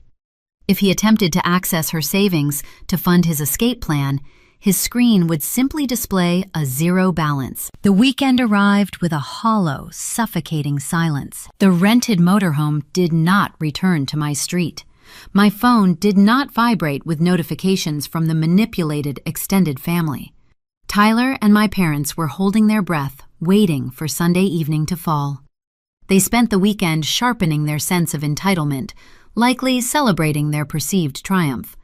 I spent the weekend resting. An auditor knows that the strength of a trap relies on the patience of the person waiting to spring it. Sunday morning broke clear and cold. The winter sun illuminated the snow on the Wasatch Peaks, casting a bright, sterile light through the tall windows of my living room. I woke up at 6 o'clock. I did not feel fear. I did not feel anxiety. I felt a profound sense of clarity. The 15-year cycle of exploitation and psychological abuse engineered by my father and perfected by my brother was hours away from permanent termination. I walked into my kitchen and prepared the battlefield. My kitchen island features a smooth, expansive slab of white granite. It provides the perfect canvas for displaying a forensic timeline. I retrieved the leather briefcase from my home office and extracted the primary evidence exhibits. I placed the forged auto loan application on the left side of the stone surface. I set the intercepted postal tracking documents and the flagged life insurance policy in the center. I printed the digital signature logs proving Tyler utilized a proxy server to forge the documents, placing those pages directly above the insurance application. Finally, I retrieved the heavy manila folder containing the real estate documents. I pulled out the original county auction receipt and the finalized foreclosure deed for the sprawling suburban estate my parents lost 9 months ago. I laid the deed on the right side of the island. The paperwork formed a perfect perimeter. It was a visual representation of their crimes, their failures, and their impending incarceration. I filled my French press with dark roasted grounds and poured boiling water over the beans. The rich aroma filled the quiet house. I pressed the plunger down, poured a steaming mug, and leaned against the counter. The clock on the wall ticked forward. Tyler promised to arrive at sunset to collect my signature and steal my sanctuary. He planned to march his human shields up my driveway, utilize his physical presence to intimidate me, and walk away with $200,000. He assumed the script was written in stone. He did not know I had burned his script and replaced it with a federal indictment. The sun dipped lower in the sky. The shadows stretched across the frosted lawn. At exactly 5:15 in the evening, the silence of the Utah winter was shattered. The sharp, resonant chime of my front doorbell echoed through the vaulted ceilings of my foyer. Day 7 had arrived. The chime of my front doorbell faded into the quiet expanse of my vaulted foyer. I stood in the kitchen for a brief moment, letting the silence settle. I smoothed the lapels of my tailored blazer. I walked across the polished hardwood floor, disengaged the biometric deadbolt, and pulled the heavy oak door inward. The freezing winter wind swept into my heated house, carrying the distinct scent of desperation and exhaust fumes from the street. My father stood on the welcome mat. He wore his heavy wool overcoat, his chin raised in a posture of manufactured authority. Beside him, my mother gripped the handle of a designer rolling suitcase, her knuckles pale white in the cold. Behind them, Tyler stood with his hands tucked into his jacket pockets. A smirk played across his lips. They brought 6 pieces of matching luggage stacked neatly on my porch. They did not come for a negotiation. They came for an occupation. "Family takes care of family," my father announced. His voice was loud, intended to project dominance and force my submission right there on the threshold. I did not argue. I did not block the doorway. I stepped aside, gestured toward the illuminated hallway, and invited them inside. Richard pushed past me, his boots heavy on the floorboards. Tyler followed, dragging 2 large suitcases over the threshold. He looked up at my ceilings, admiring the architecture he intended to steal. They marched down the hall with the unearned confidence of conquerors. I closed the front door, locking the deadbolt behind them. I led them into the kitchen. The ambient lighting caught the polished edge of the granite island. The aroma of dark, roasted coffee filled the space. I picked up the French press and poured a steaming mug. My father stopped at the edge of the counter. He expected to see a blank check. He expected to find a printed property transfer document waiting for his signature. Instead, he looked down at the organized forensic timeline resting on the stone surface. His eyes scanned the heavy manila folder on the right side of the island. He recognized the address printed on the top sheet. It was his own estate, the sprawling suburban property he spent his entire adult life bragging about to his neighbors. He read the county auction receipt. He read the name of the purchasing entity. He looked at the final foreclosure deed. The smug expression dissolved from his face. The patriarchal mask cracked, revealing the terrified, bankrupt man hiding underneath. He realized his ancestral home was permanently gone, purchased at auction by an anonymous, limited liability company he could not control. Beside him, my mother stopped walking. The realization of the documents registered in her mind. Her grip loosened. The $3,000 leather handbag slipped from her fingers. It hit the tile floor with a dull, heavy thud. The sound punctuated the silence of the kitchen. Tyler did not look at the deed. He focused his attention on me. He stepped forward, assuming his parents were simply overwhelmed by my sudden compliance. "Stop staring at the paperwork," Tyler ordered his father. He turned to face me. "Where is the wire transfer confirmation, Giselle? We gave you 7 days. We are not leaving this house without the capital." I picked up my ceramic mug. I took a slow sip of the hot coffee. I looked at my brother, then shifted my gaze back to my father. "I am not giving you any capital, Tyler," I said. My voice echoed in the quiet room, crisp and clinical. "I invited you inside because I have a fiduciary duty to present the findings of my audit to the primary stakeholders." I reached across the island. I bypassed the auto loan applications and the forged life insurance policy. I picked up a thin black folder containing the digital ledger traces Chloe extracted from the personal hard drive of my brother. I held the folder out. I did not hand it to Tyler. I extended it toward my father. Richard hesitated. His hands trembled as he took the black folder. He opened the cover. "What are you doing?" Tyler snapped, stepping toward Richard. "Do not look at her garbage. She is trying to stall. Give me that folder." I kept my focus locked on my father. "Look at the routing numbers on the second page, Richard," I instructed. "Look at the destination accounts for the fraudulent personal loans you took out over the past 2 years." My father read the spreadsheets. His eyes darted back and forth across the columns. He possessed enough basic financial literacy to recognize a banking routing sequence. "When you filed for bankruptcy, I explained Tyler convinced you to leverage your remaining credit to secure high-interest survival loans. He told you he was investing those funds into a guaranteed commercial return to save your estate. He told you the money was tied up in a secure escrow account." Richard swallowed hard. He nodded slowly, his eyes never leaving the page. "He lied," I stated. "The ledger you are holding traces every single dollar from your loans. Tyler did not invest your capital. He funneled the cash through a digital mixer and deposited it directly into 3 offshore cryptocurrency wallets. He controls the private keys to those wallets. The money is sitting in a server in the Cayman Islands, waiting for him to cash out." My mother gasped. She reached out and gripped the edge of the granite counter to steady herself. Tyler felt his narrative collapsing. His face flushed a deep, dangerous red.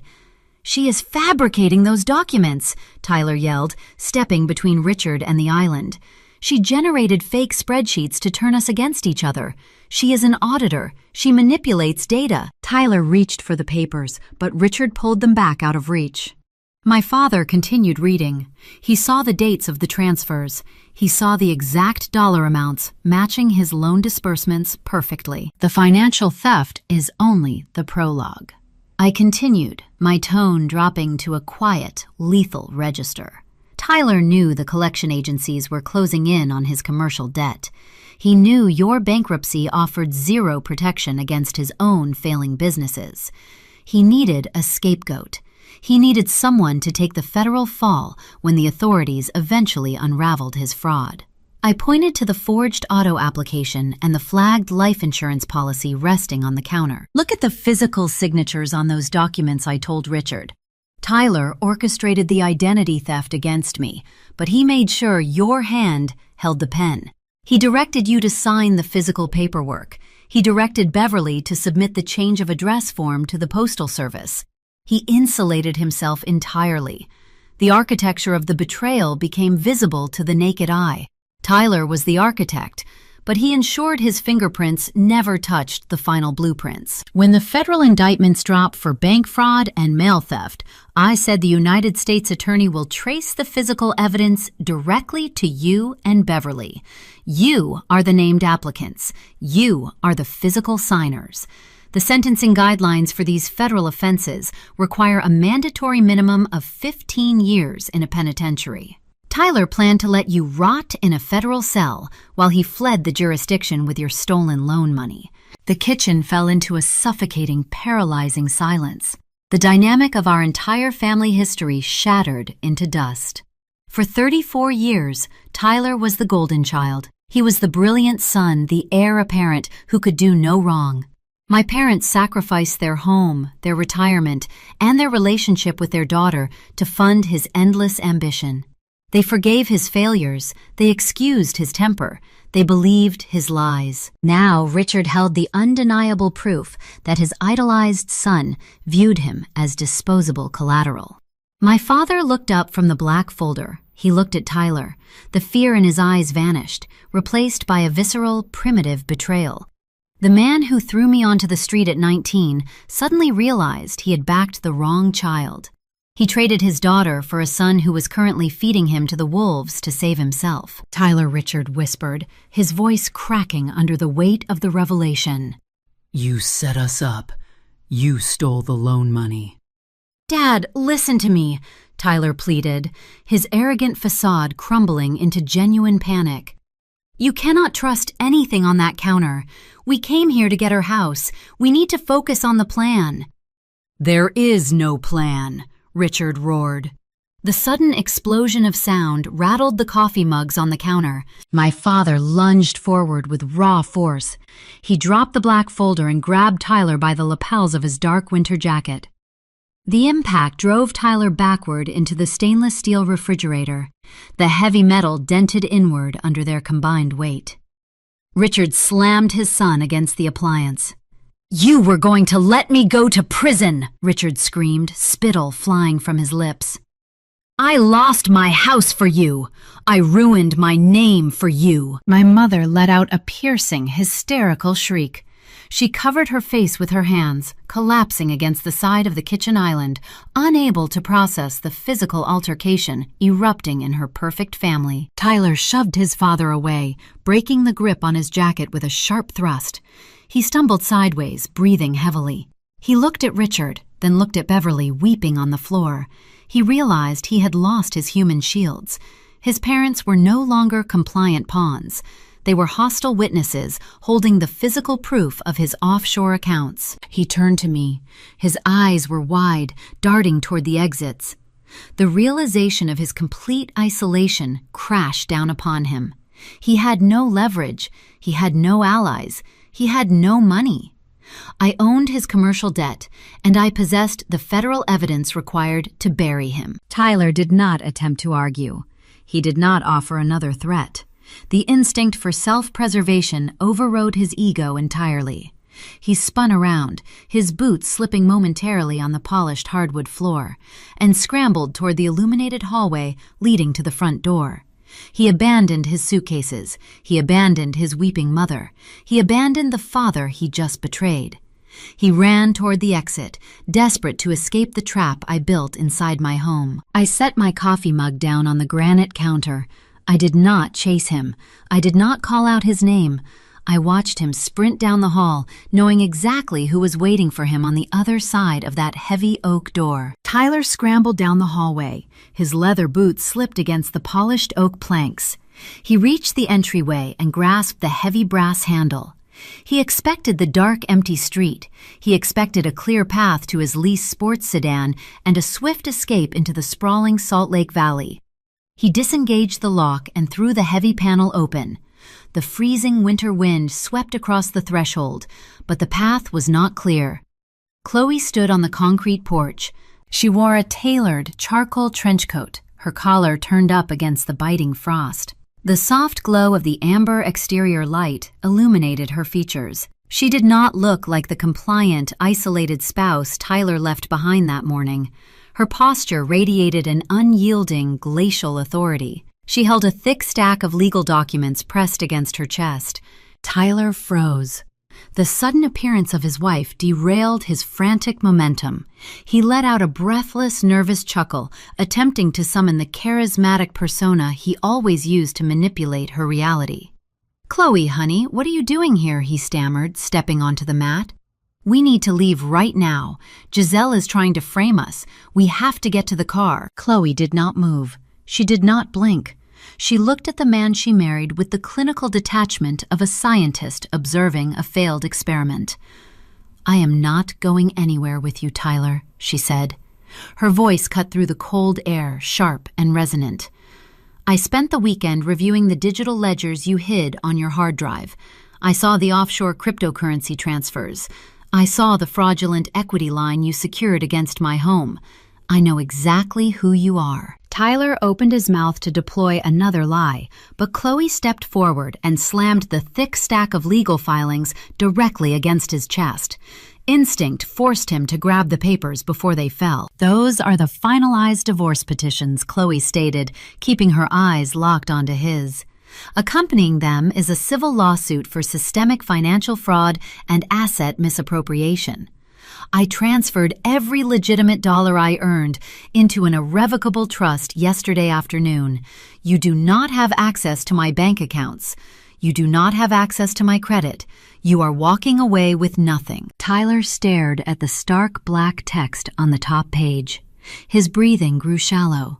He looked up at her, his eyes wide with a mixture of confusion and rising terror. "You cannot do this," he whispered. "I already did," she replied, stepping aside to reveal the true depth of the snare. From the deep shadows near the edge of the porch, 3 figures emerged. Marcus Sterling stepped into the amber light.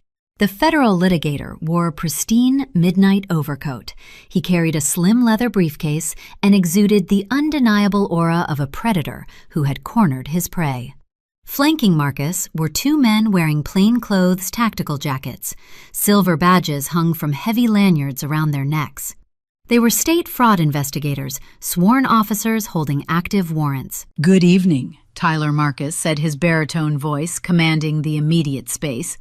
"Your wife retained my partner for her domestic separation. I represent your sister.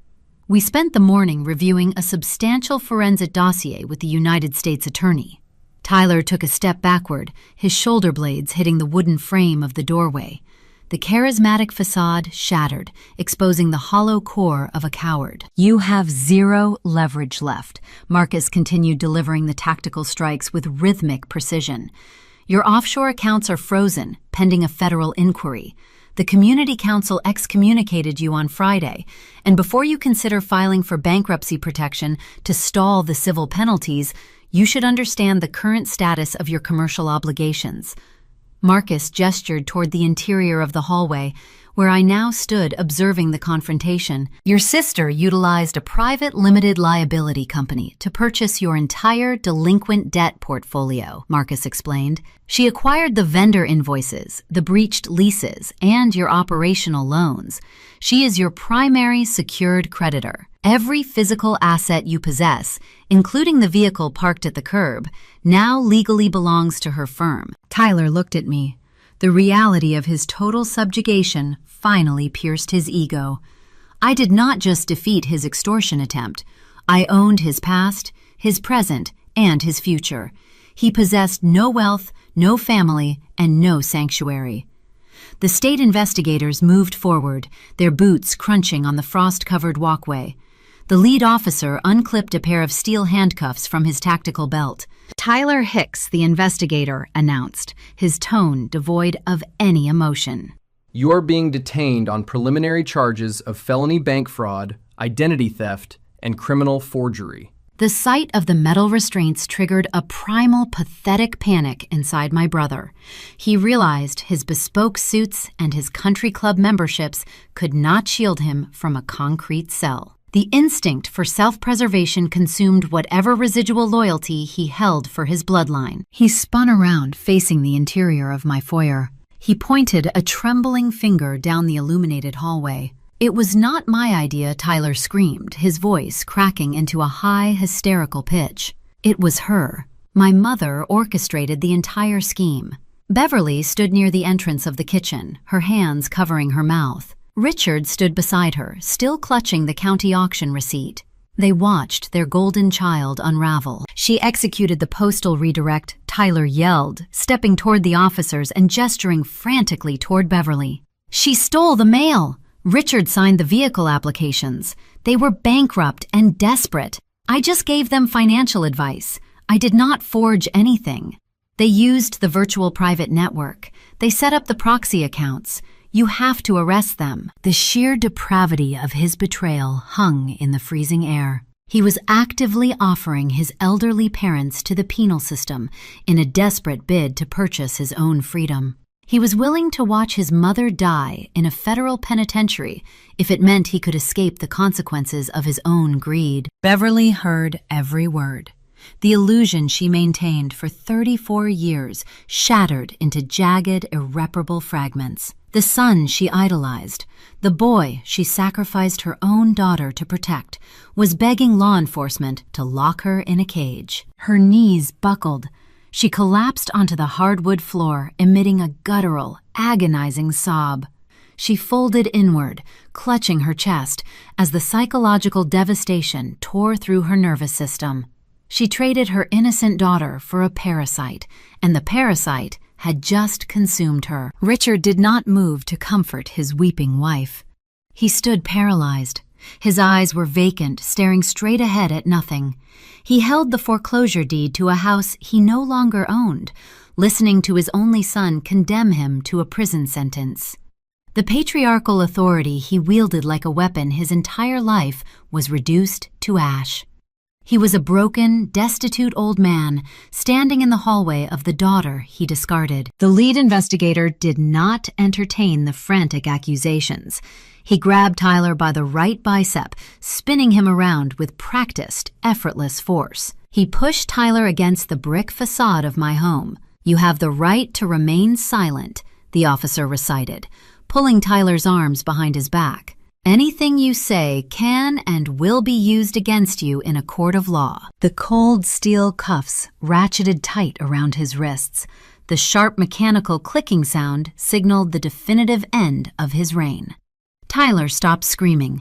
He slumped against the brick, his head hanging low, his breath coming in shallow, defeated gasps. The bravado evaporated, leaving a ruined, trembling shell. The second investigator took custody of my brother, guiding him down the driveway toward a dark, unmarked cruiser idling at the curb. Chloe watched him walk away. She did not shed a tear. She adjusted her trench coat, gave me a single validating nod, and walked toward her own vehicle. She was walking toward a future defined by her own brilliance, free from the anchor that nearly drowned her. Marcus Sterling tipped his head in acknowledgement, turned, and followed the officers toward the street. I stood alone in the doorway of my fortress. The red and blue emergency lights from the cruiser painted the frost-covered lawns of my neighborhood in rhythmic, sweeping flashes. I watched the officer guide Tyler into the back seat of the vehicle. The heavy door slammed shut, sealing him inside the consequences of his own arrogance. The cruiser shifted into gear and pulled away from the curb, disappearing into the dark expanse of the Utah night. The winter wind swept across my porch, crisp and purifying. The storm I warned them about had finally arrived, and it swept the debris from my property entirely. I turned my gaze back into the warm, illuminated hallway of my home. My mother wept on the floorboards. My father stared into the void. They were guests in a sanctuary they tried to steal, waiting for instructions from the owner they tried to destroy. I stepped inside, knowing the final chapter of this audit required one last definitive action. I closed the heavy oak door, The flashing emergency lights from the police cruiser faded from the frosted glass panels. I turned around and faced the interior of my home. My mother remained on the floorboards, her designer coat wrinkled beneath her. Her tears stained the polished wood. My father stood near the kitchen island, his posture defeated, his hands empty. The arrogance that fueled his entry into my sanctuary had evaporated, leaving behind a frail, hollow shell of a patriarch. They expected me to offer comfort. They assumed the arrest of their golden child would trigger my sympathy, prompting me to invite them into the guest room and brew herbal tea. They still believed the biological tie we shared obligated me to cushion their fall. I walked to the front closet and retrieved their coats. "You have 10 minutes to contact a taxi service," I told them. My voice was calm and steady. "I will place your luggage on the front porch. You are no longer welcome inside this house." My mother looked up, her eyes wide with disbelief. "Giselle," she whispered, "we have nowhere to go. The motorhome lease is canceled. We have no money." "You made your choices," I replied. "You chose to assist a thief. You chose to target my identity. The consequences of those choices belong to you. The front door is open." Richard did not argue. The fight had been drained from his veins. He reached down, grasped my mother by the elbow, and pulled her to her feet. They gathered their coats in silence. They dragged their matching suitcases across the threshold and stepped out into the freezing winter night. I did not watch them wait on the curb. I closed the door, engaged the biometric lock, and activated the perimeter security system. The profound, absolute silence of my home returned. The air felt clean. The invasion was over. The federal justice system does not operate with the dramatic speed depicted on television. It grinds forward like a glacier, slow and inescapable. Marcus Sterling delivered our forensic dossier to the United States Attorney on Monday morning. The state investigators transferred custody of my brother to federal marshals. The grand jury reviewed the digital signature logs, the forged equity documents, and the intercepted postal records. The indictments followed swiftly. Tyler faced multiple charges of felony bank fraud, mail theft, and criminal forgery. The prosecuting attorneys presented a mountain of indisputable evidence. They offered a plea arrangement to avoid a lengthy public trial. Tyler accepted. He surrendered his remaining freedom for a reduced sentence in a low-security federal penitentiary. The plea agreement required full financial restitution. This is the exact moment my limited liability company entered the legal arena. I held his delinquent commercial paper. I owned his defaulted business loans. When the bankruptcy court appointed a trustee to liquidate his life, I sat at the front of the creditor line. The court seized his leased sports sedan. They liquidated his fractional share at the country club. They emptied his remaining proxy accounts. The federal marshals seized the offshore cryptocurrency wallets using the digital keys Chloe extracted from his hard drive. The court routed the recovered capital directly into my corporate accounts to satisfy his outstanding debts. Tyler walked into a federal prison cell possessing zero assets. The wealth he projected to the world was an illusion. The poverty he earned was real. Chloe secured her freedom with surgical precision. The domestic court finalized her divorce in record time. Because she routed her legitimate capital into an irrevocable trust prior to the criminal indictments, the asset forfeiture did not touch her wealth. She retained sole ownership of her premarital property. She removed his name from the title and restored her original surname. She rebranded her architectural consulting firm and secured 3 new municipal contracts before the year ended. We do not call each other every day.